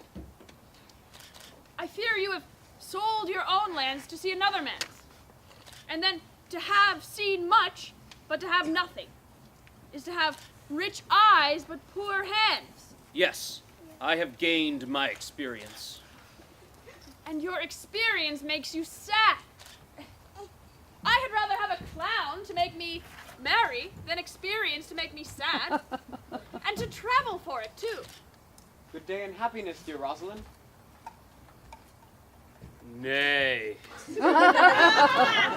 God be with you, and you speak in blank verse. Farewell, monsieur traveler. Look, you lisp and wear strange suits. Disable the benefits of your country, be out of love with your own nativity, and even chide God for making you that countenance you are. Else I shall scarce think you have swam in a gondola. Why, how now, Orlando? Where have you been all this while? You, a lover? And you served me such a trick, never come in my sight more. My fair Rosalind, I come within an hour of my promise. Break an hour's promise in love? He that would divide a minute into 1,000 parts and break the 1,000 part of a minute in the affairs of love, it may be said of him that Cupid hath clapped him o' the shoulder. But I'll warrant you, heart whole. Pardon me, dear Rosalind. Nay, and you be so tardy. Never come in my sight more. I had as lief be wooed of a snail. Of a snail? Aye, of a snail. For though he comes slowly, he carries his house on his head. A better jointure, I think, than you make a woman. Besides, he brings his destiny with him. And what's that? Why, horns, of course, which such as you are fain to be beholden to your wives for. But he comes, armed in his fortune, and prevents the slander of his wife. But virtue is no horn maker, and my Rosalind is virtuous. And I am your Rosalind. It pleases him to call you so, but he hath a Rosalind of better leer than you. Come, woo me, woo me. For now, I am in a holiday humor, and am like enough to consent. What would you say to me now, and I were your very, very Rosalind? I would kiss before I spoke. Hey! Who were better speak first, and then when you are gravelled for lack of matter, you may take occasion to kiss. Very good orators, when they are out, they will spit. And for lovers lacking, God warn us, matter, the cleanliest shift is to kiss. How if the kiss be denied? Why, then she puts you to entreaty, and there begins new matter. Who could be outbeat before his beloved mistress? Marry, that would you were I your mistress, else I should think my honesty ranker than my wit. What, of my suit? Not out of your apparel, and yet out of your suit. Am I not your Rosalind? It gives me some joy to say you are, because I would be speaking of her. Then, in her person, I say I will not have you. Then, in mine own person, I die. Nay, pray you, die by attorney. This poor old world's almost 6,000 years old, and all this time, not any man has died in his own person, viz. In a love cause. Troilus had his brains dashed out with a Grecian club, but he did what he could to die before. He is one of the patterns of love. Leander, he would have lived many a fair year had Hero turned none for good youth. He went but forth to wash him in the Hellespont, and being taken with a cramp, was drowned. And the foolish chroniclers of his age found that it was Hero of Sestos. But these are all lies. Men have died from time to time, and worms have eaten them, but not for love. I would not have my right Rosalind of this mind. For I protest, her frown might kill me. By this hand it would not kill a fly. But come. I will be your Rosalind in a more coming on disposition. Ask me what you will, I will grant it. Then love me, Rosalind. Yes, faith, I will. Fridays and Saturdays and all. And wilt thou have me? Aye. And 20 such. What sayest thou? Are you not good? I hope so. Why then, can one desire too much of a good thing? Come, sister, you will be the priest and marry us. Give me your hand, Orlando. What say you, sister? I prithee, marry us. I cannot say the words. You must begin. Will you, Orlando, go to? Will you, Orlando, have to wife this Rosalind? I will. Aye, but when? Why, now, as fast as she can marry us. Then you must say, I take thee, Rosalind, for wife. I take thee, Rosalind, for wife. I might ask for your commission, but I take thee, Orlando, for husband. There's a girl goes before the priest, but certainly a woman's thoughts run before her actions. So do all thoughts. They are winged. Now tell me, how long would you have her after you had possessed her? Forever and a day. Say, a day without the ever. No, Orlando. Men are April when they woo and December when they wed. Maids are May when they are maids. But when they are wives, the sky changes. I will be more jealous of you than a Barbary cock pigeon over his hen. More clamorous than a parrot against the rain. More newfangled than an ape. More giddy in my affections than a monkey. I will weep like Diana in the fountain. And that when you are inclined to be merry. I will laugh like a hyena. And that when you are disposed to sleep. But will my Rosalind do so? By my life, she will do as I do. But she is wise. Else she could not have the wit to do this. The wiser, the waywarder. Make the casement on a woman's wit. Make the doors on a woman's wit, and it will out the casement. Shut that, 'twill out the keyhole. Stop that, and it will fly with the smoke out the chimney. A man that had a wife with such a wit, he might say, wit whither wilt. Nay, you might save that check for it when he met his neighbor's wit when he met his wife's wit going to his neighbor's bed. And what wit could wit have to excuse that? Mary, to say she came to seek you there. You shall not take her without her answer unless you take her without her tongue. Oh, that woman that cannot make her fault her husband's occasion, let her never nurse her child herself, or she will breed it like a fool. For these 2 hours, Rosalind, I must leave thee. Nay, I cannot be away from you for 2 hours. I must attend the Duke at dinner. By 2 o'clock, I'll be with thee again. Aye, go your ways. Go your ways. I knew what you would prove. My friends told me that this would happen. And I believed no less. 'Twas that proud tongue of yours that won me. 'Tis but one cast away. And so, come death. 2 o'clock is your hour. Aye, sweet Rosalind. By my troth, and in good sooth, and so God mend me, and by all pretty oaths that are not dangerous, if you break one jot of your promise, or come 1 minute behind your hour, I will think you the most pathetical break promise, and the most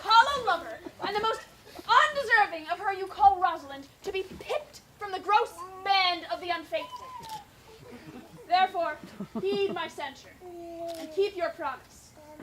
With no less religion than if thou wert indeed my Rosalind. Time is the old judge that examines all offenders, and let time try. Adieu.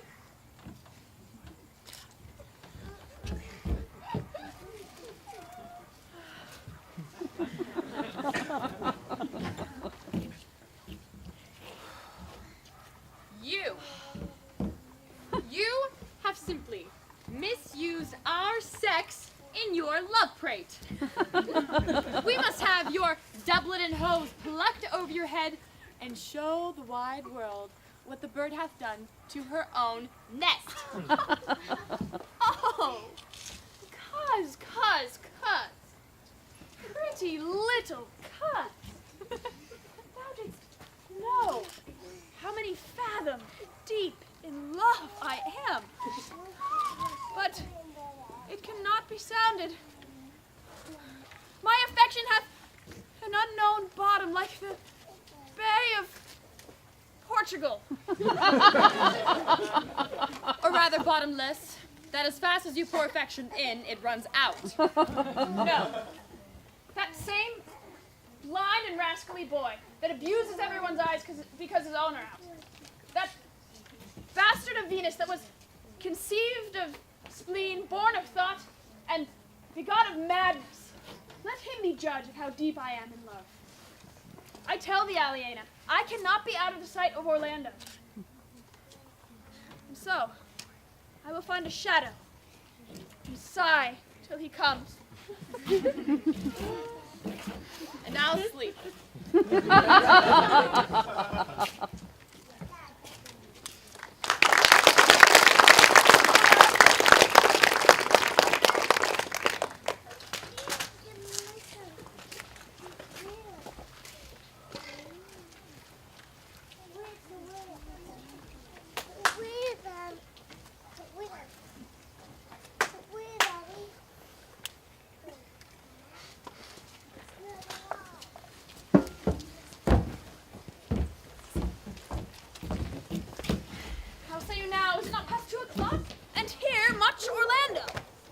I warned you with pure love and troubled brain. He hath ta'en his bow and arrow and is gone forth to bed. Oh, who comes here? My errand is to you, fair youth. My gentle Phoebe, bid me give you this. I know not the contents, but as I guess from the stern brow and waspish action which she did use when writing of it, it bears an angry tenor. Pardon me, for I am but as a guiltless messenger.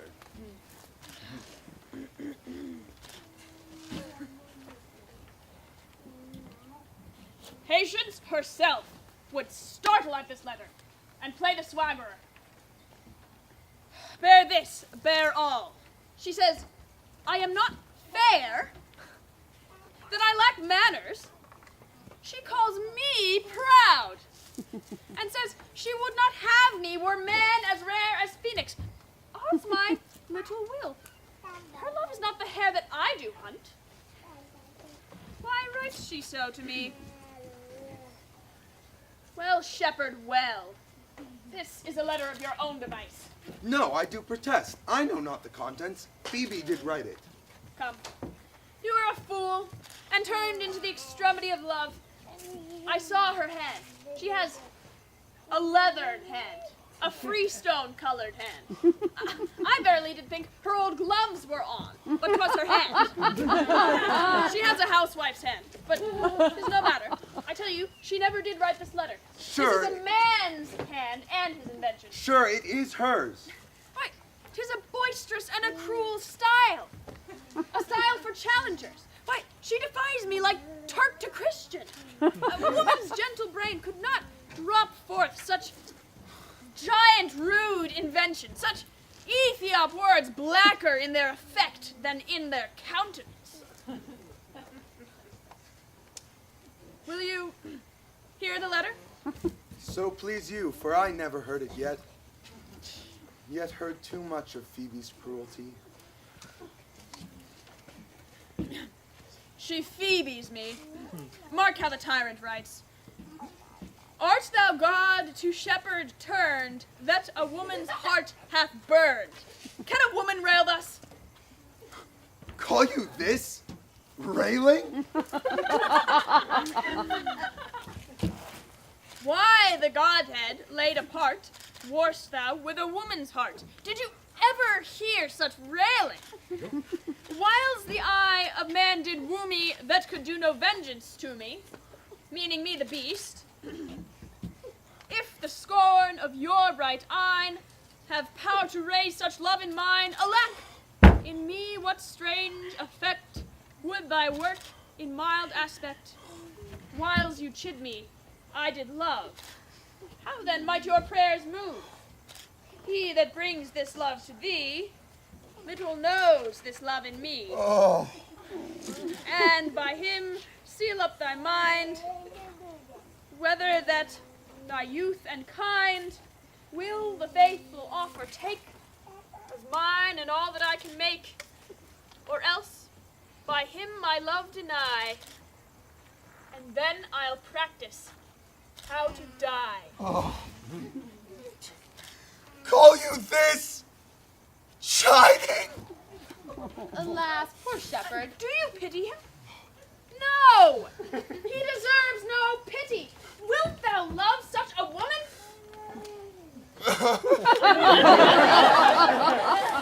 What, to make thee an instrument and play false strains upon thee? Not to be endured!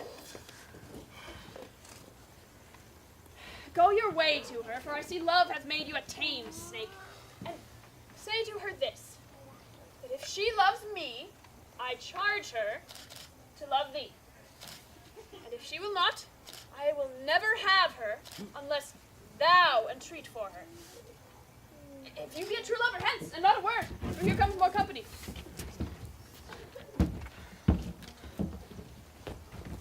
Good morrow, fair ones. I pray you tell me, if you know, where within the purlieus of this forest stands a sheepcote, fenced about with olive trees. West of this place, down in the neighbor bottom, the rank of osiers, by the murmuring stream, left on your right hand, brings you to the place. But at this hour the house doth keep itself. There is none within. Now, if I may profit by a tongue, then I should know thee by description. Such garments and such years. The boy is fair, of female favor, and bestows himself like a ripe sister. The woman low and browner than her brother. Are you not the owners of the house I did inquire for? It is no boast being asked to say we are. Orlando doth commend him to you both, and to that youth he calls his Rosalind, he sends this bloody napkin. Are you he?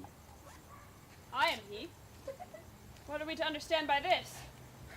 Some of my shame, if you would know of me what man I am, and how and why and where this handkerchief was stained. I pray you tell it. When last the young Orlando parted from you, he left his promise to return again within the hour, and pacing the forest, chewing the food of sweet and bitter fancy, lo what befell. Under a old oak tree, its high top bold with dry antiquity, a wretched, ragged man with hair unkept lay sleeping on his back. About his neck a green and gilded snake had wreathed itself, and with her head approached the opening of his mouth. But suddenly, seeing Orlando, it unlinked itself, and with indented slides did slip away into a bush, under which bush a lioness, with udders all drawn dry, lay couched, head on ground, with cat-like watch for when that sleeping man should wake. For 'tis the gentle disposition of the beast to prey on nothing that doth seem as dead. This scene, Orlando did approach the man and saw it was his brother, his elder brother. Oh, I have heard him speak of that same brother, and he did render him the most unnatural that lived amongst men. Well might he do so, for well I know he was unnatural. But to Orlando!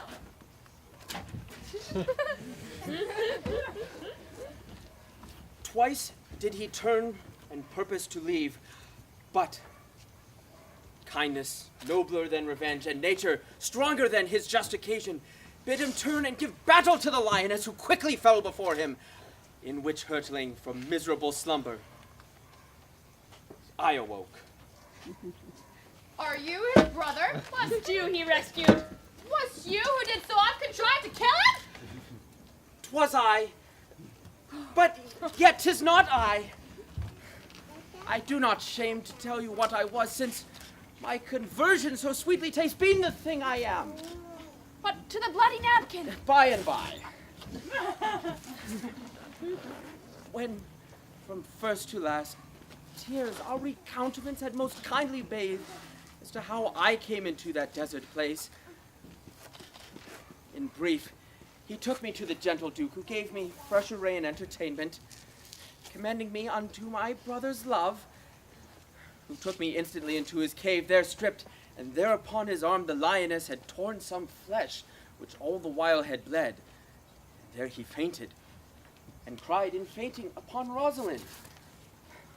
Brief, I recovered him, bound up his wound, and after some small space, being strong of heart, he sent me hither, stranger that I am, to tell his story, that you may excuse his broken promise, and to give this napkin, dyed in his blood, to that shepherd youth he doth in sport call his Rosalind.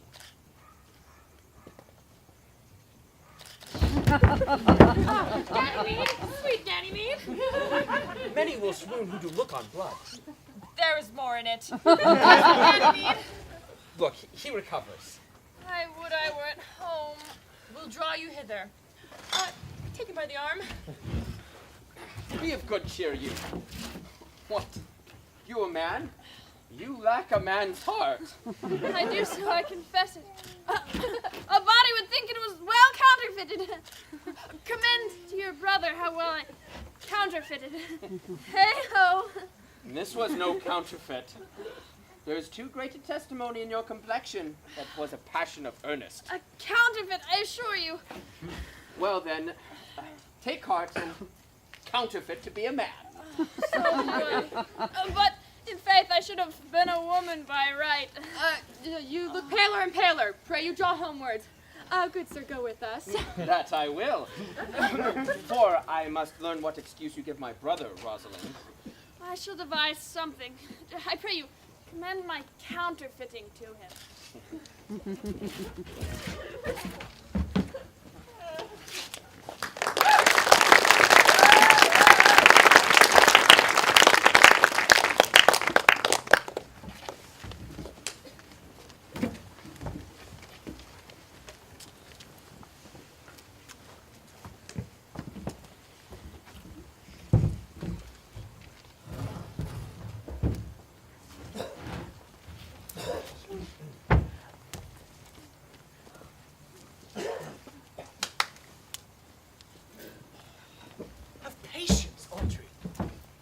Shall find a time, sweet Audrey.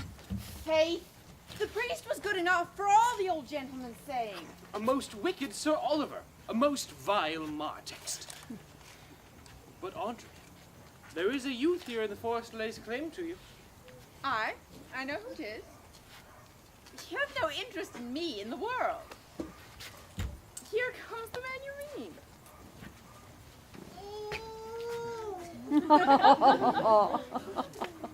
It is meat and drink to me to see a clown by my trough. We that have good wits have much to answer for. We shall be flouting. We cannot hope. Good even, Audrey. Dodgy, good even, William. Good even to you, sir. Good even, gentle friend. Nay, cover thy head, nay, prithee, be covered. How old are you, friend? 5 and 20, sir. A ripe age.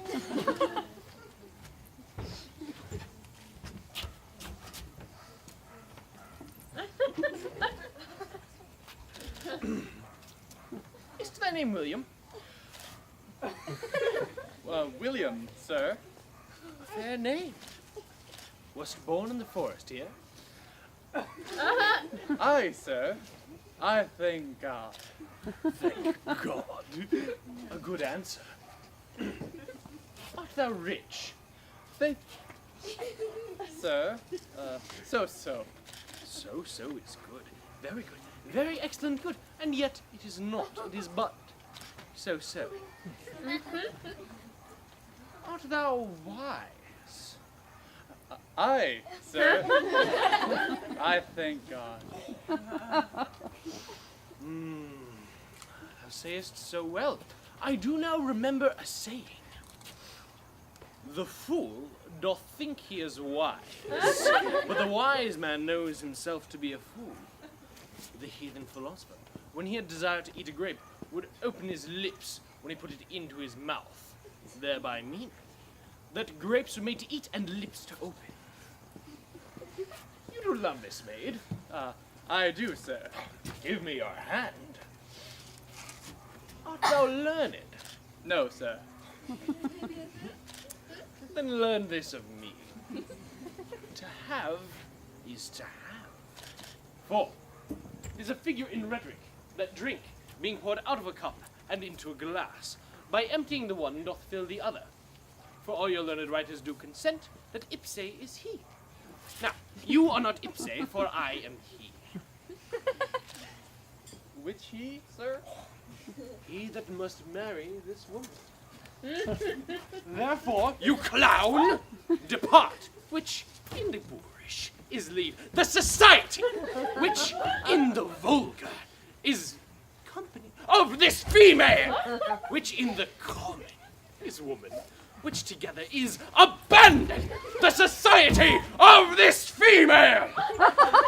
Or clown, thou perishest. Or to thy better understanding, thou diest, or to wit, I kill thee, make thee away, translate thy life into death, thy liberty into bondage. I will deal in poison with thee, or in bastinado, or in steel.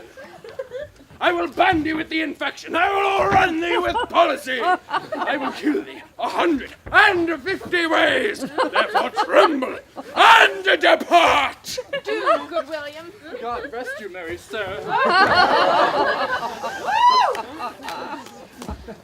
Our master and mistress seek you. Come away, away. Trip. I tend.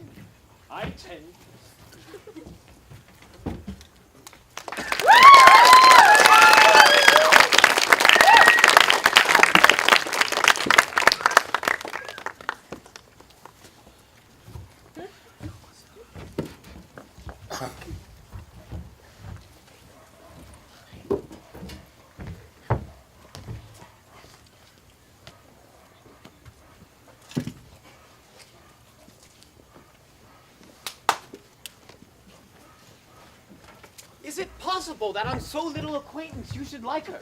That, but seeing you should love her, and loving woo, and wooing she should grant? And will you persevere to enjoy her?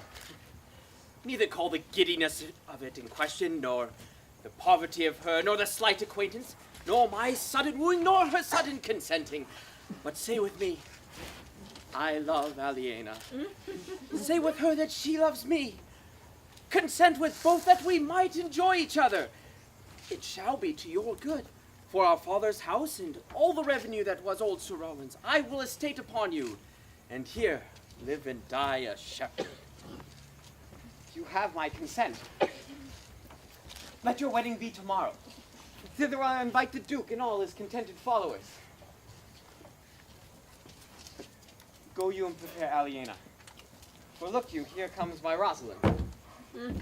God save you, brother! And you, fair sister. My dear Orlando, how it grieves me to see you wear your heart in a scarf. 'Tis my arm. I thought thy heart had been wounded with the claws of a lion. Wounded it is, or with the eyes of a lady. Did your brother tell you how I counterfeited a swoon when I looked on the napkin? Aye, and greater wonders than that. Nay, I know where you are. 'Tis true. There was never anything so sudden but the fight of 2 rams and Caesar's thersonical brag of I came, saw, and overcame. For no sooner did your brother and my sister meet, but they looked. No sooner looked, but they loved. No sooner loved, but they sighed. No sooner sighed, but they asked one another the reason. No sooner knew the reason, but they sought the remedy. And in these degrees, they have built a pair of stairs to marriage, which they will climb incontinent, or else be incontinent before marriage. They are in the very throes of love. Clubs will not part them.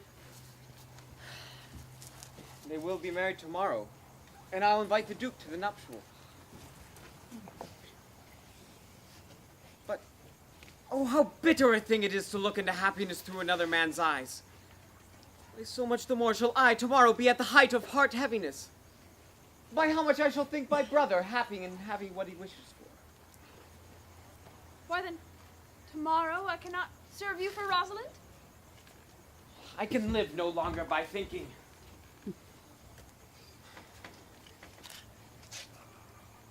Then I will weary you no longer with idle talking.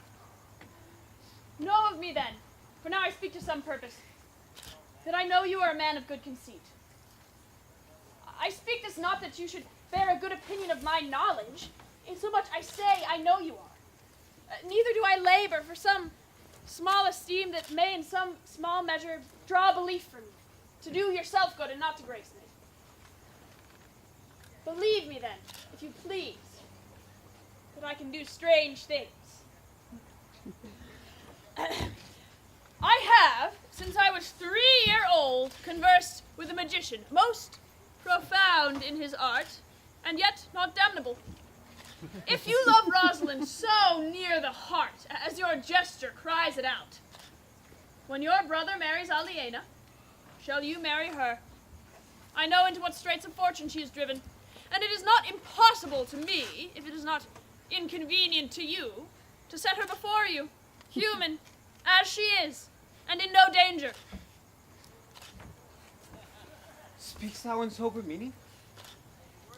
Why, my life I do, which I tender dearly, though I say I am a magician. Therefore, put you in your best array, and bid your friends, for if you will be married tomorrow, you shall, and to Rosalind, if you will.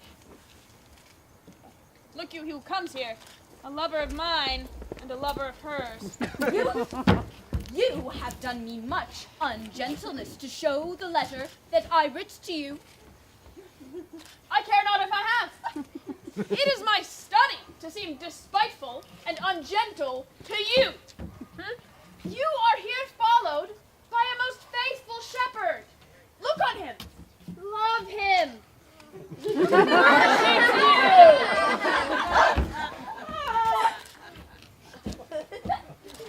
Good shepherd, tell this youth what 'tis to love. It is to be all made of sighs and tears. And so am I for Phoebe. And I for Ganymede. And I for Rosalind. And I for no woman. It is to be all made of faith and service. And so am I for Phoebe. And I for Ganymede. And I for Rosalind. And I for no woman.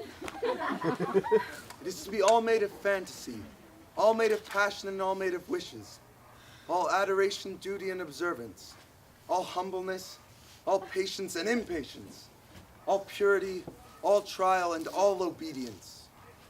And so am I for Phoebe. And so am I for Ganymede. And so am I for Rosalind. So am I for no woman. If this be so, why blame you me to love you? If this be so, why blame you me to love you? If this be so, why blame you me to love you?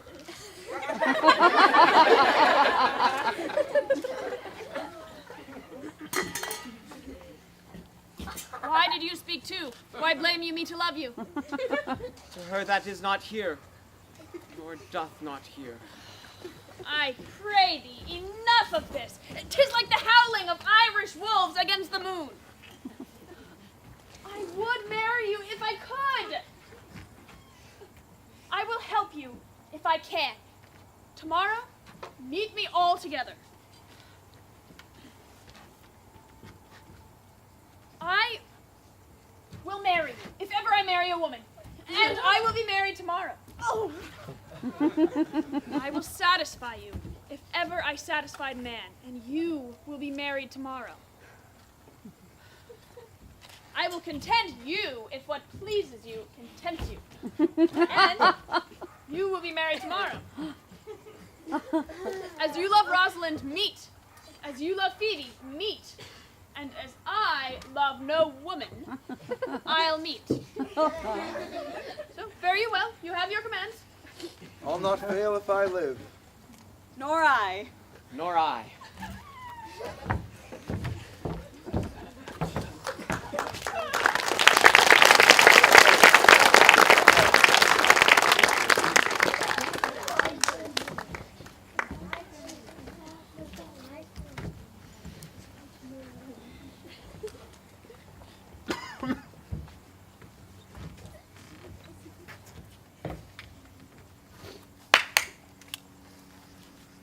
Dost thou believe, Orlando, that the boy can do all this that he hath promised?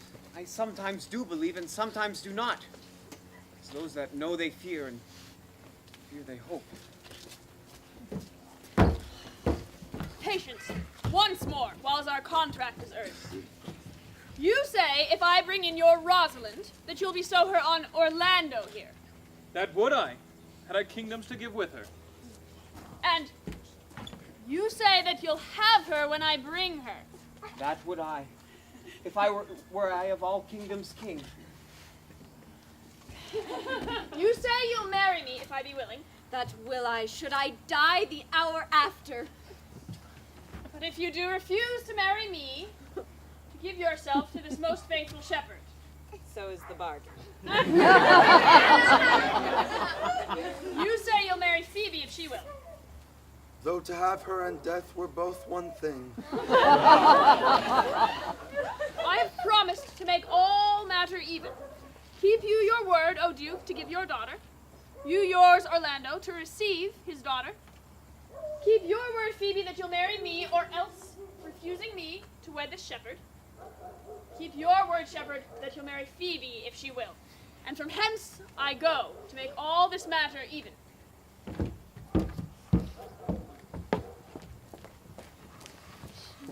I do recall in this shepherd boy some lively touches of my daughter's favor. My lord, the first time that I ever saw him, we thought he was a brother to your daughter. But, my good lord, this boy is forest-born, and hath been tutored in the rudiments of many desperate studies by his uncle, whom he reports to be a great magician, obscured in the circle of this forest. There is sure another flood toward, and these couples are coming to the ark.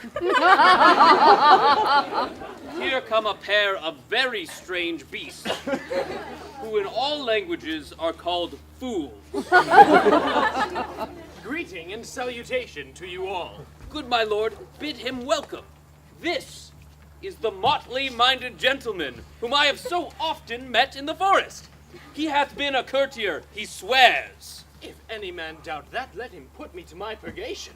I have trod a measure, I have flattered a lady, I have been politic with my friend, smooth with mine enemy, I have undone 3 tailors, had 4 quarrels, and like to have fought 1. And how was that ta'en up? Faith, we met and found the quarrel was upon the 7th cause. How 7th cause? Good my lord, like this fellow. I like him very well. I'll yield you, sir. I desire you of the like. I press in here, sir, among the rest of the country copulatives, to swear and to forswear, according as marriage binds and blood breaks.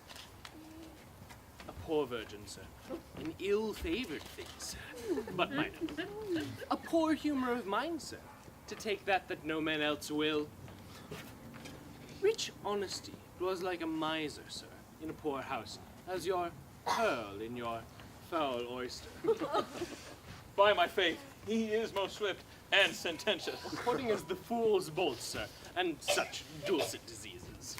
But for the 7th cause! How did you find the quarrel on the 7th cause?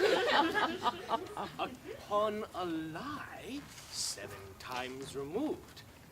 Very upon be more seeming, Audrey.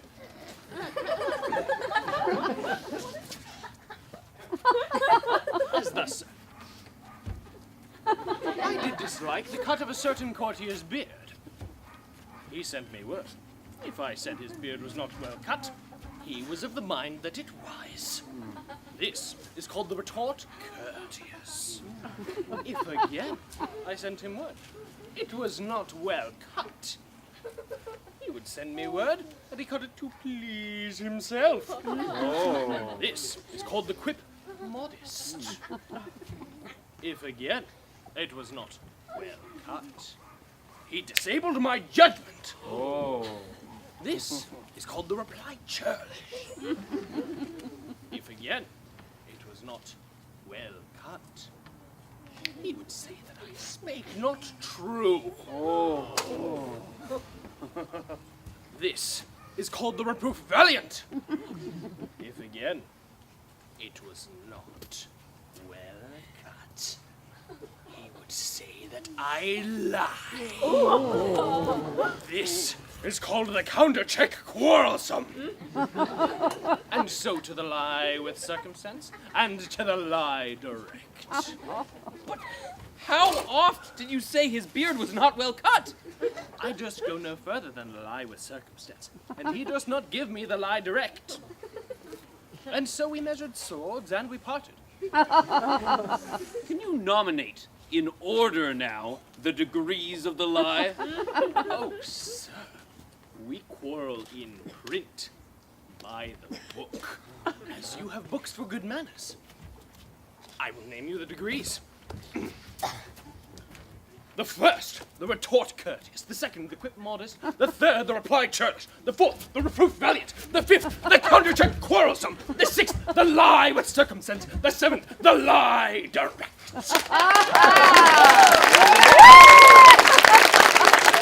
All these you may avoid, but the lie direct. And that you may avoid too, but with an if. As, if you said so, then I said so. I remember when 7 justices could not take up a quarrel, but when the parties were met themselves, one of them thought but of an if, as if you said so, I said so. And they shook hands and swore, brothers. Your if is the only peacemaker. Much virtue in an if. Is not this a rare fellow, my lord? He's as good at anything, and yet a fool. He uses his folly as a stalking horse, and of that he shoots his wit.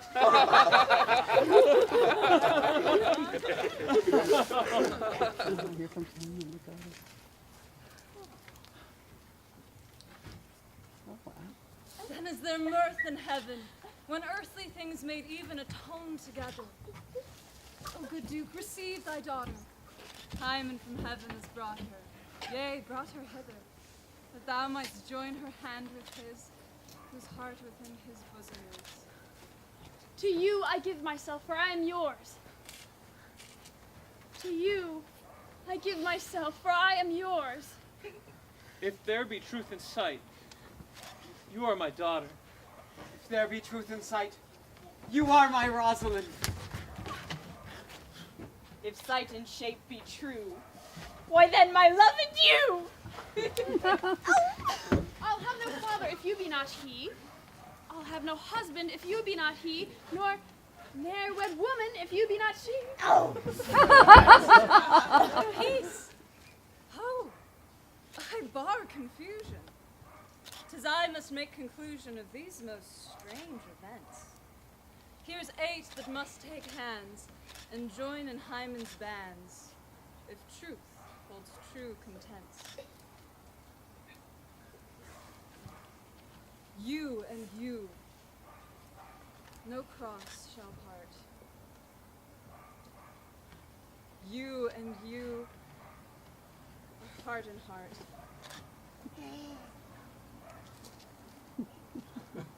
You to his love must accord.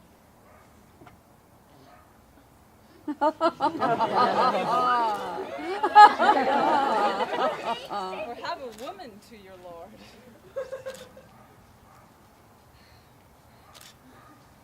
You and you.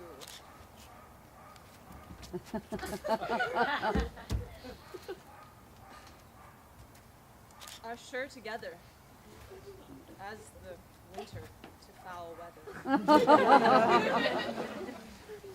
Whiles a wedlock hymn we sing, feed yourselves with questioning, that reason wonder may diminish, how thus we met, and these things finish. Wedding is great Juno's crown, or blessed bond of bud and bed. His hymen he pulls every town. High wedlock then be honored.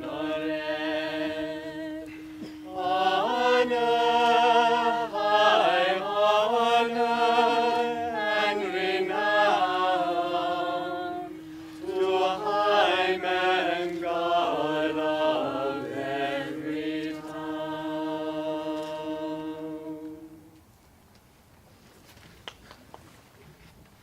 My dear niece, welcome thou art to me. Even daughter welcome in no less degree. I do not eat my word. Now thou art mine. Thy faith, my fancy to thee doth combine. Let me have an audience for a word or two.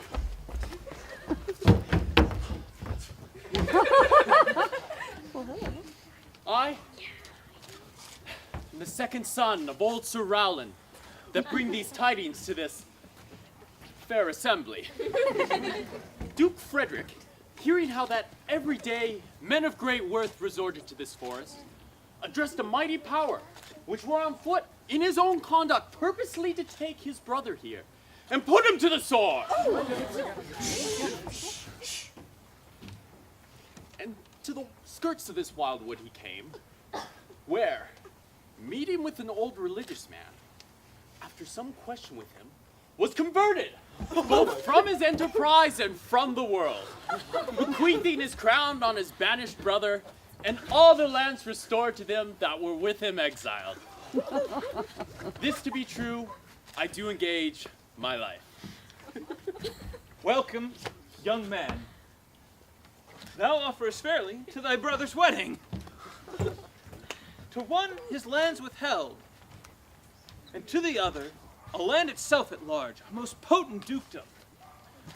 First we'll do those ends here that were well begun and well begot, and after, every of this happy number that hath endured shrewd days and nights with us shall share in the good of our returned fortune according to the measure of their state.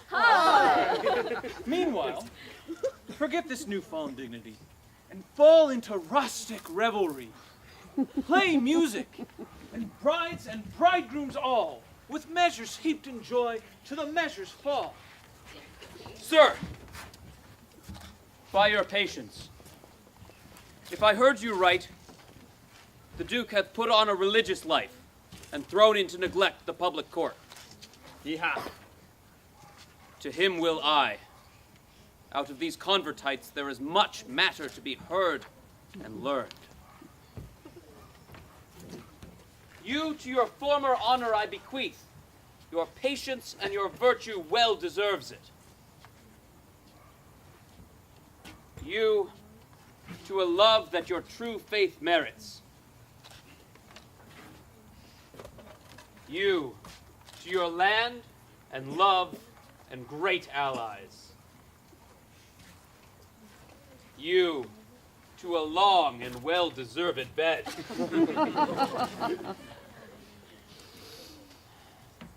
And you to wrangling. For thy loving voyage is but for 2 months' victuals. So, to your pleasures, I am for other than for dancing measures. Stay, Jacques. Stay. To see no pastime I. What you would have, I'll stay to know at your abandoned cave.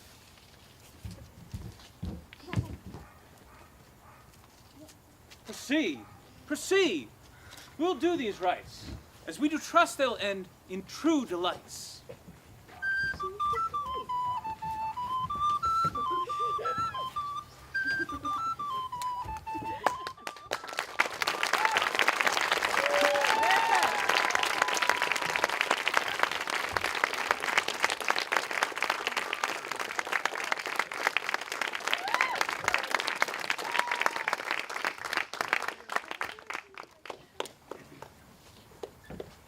It is not the fashion to see the lady the epilogue, but 'tis no more unhandsome than to see the lord the prologue.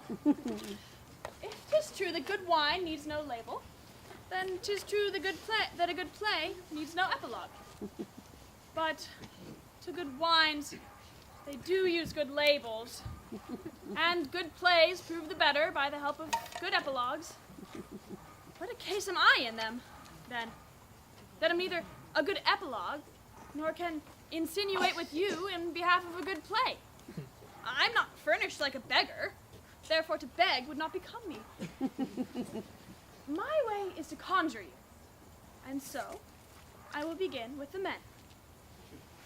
I charge you, O men, for all the love you bear women, to like as much of this play as you please. And I charge you, O woman, for all the love you bear to men, as I perceive by your simpering none of you hates them. Between you and the men, the play may please.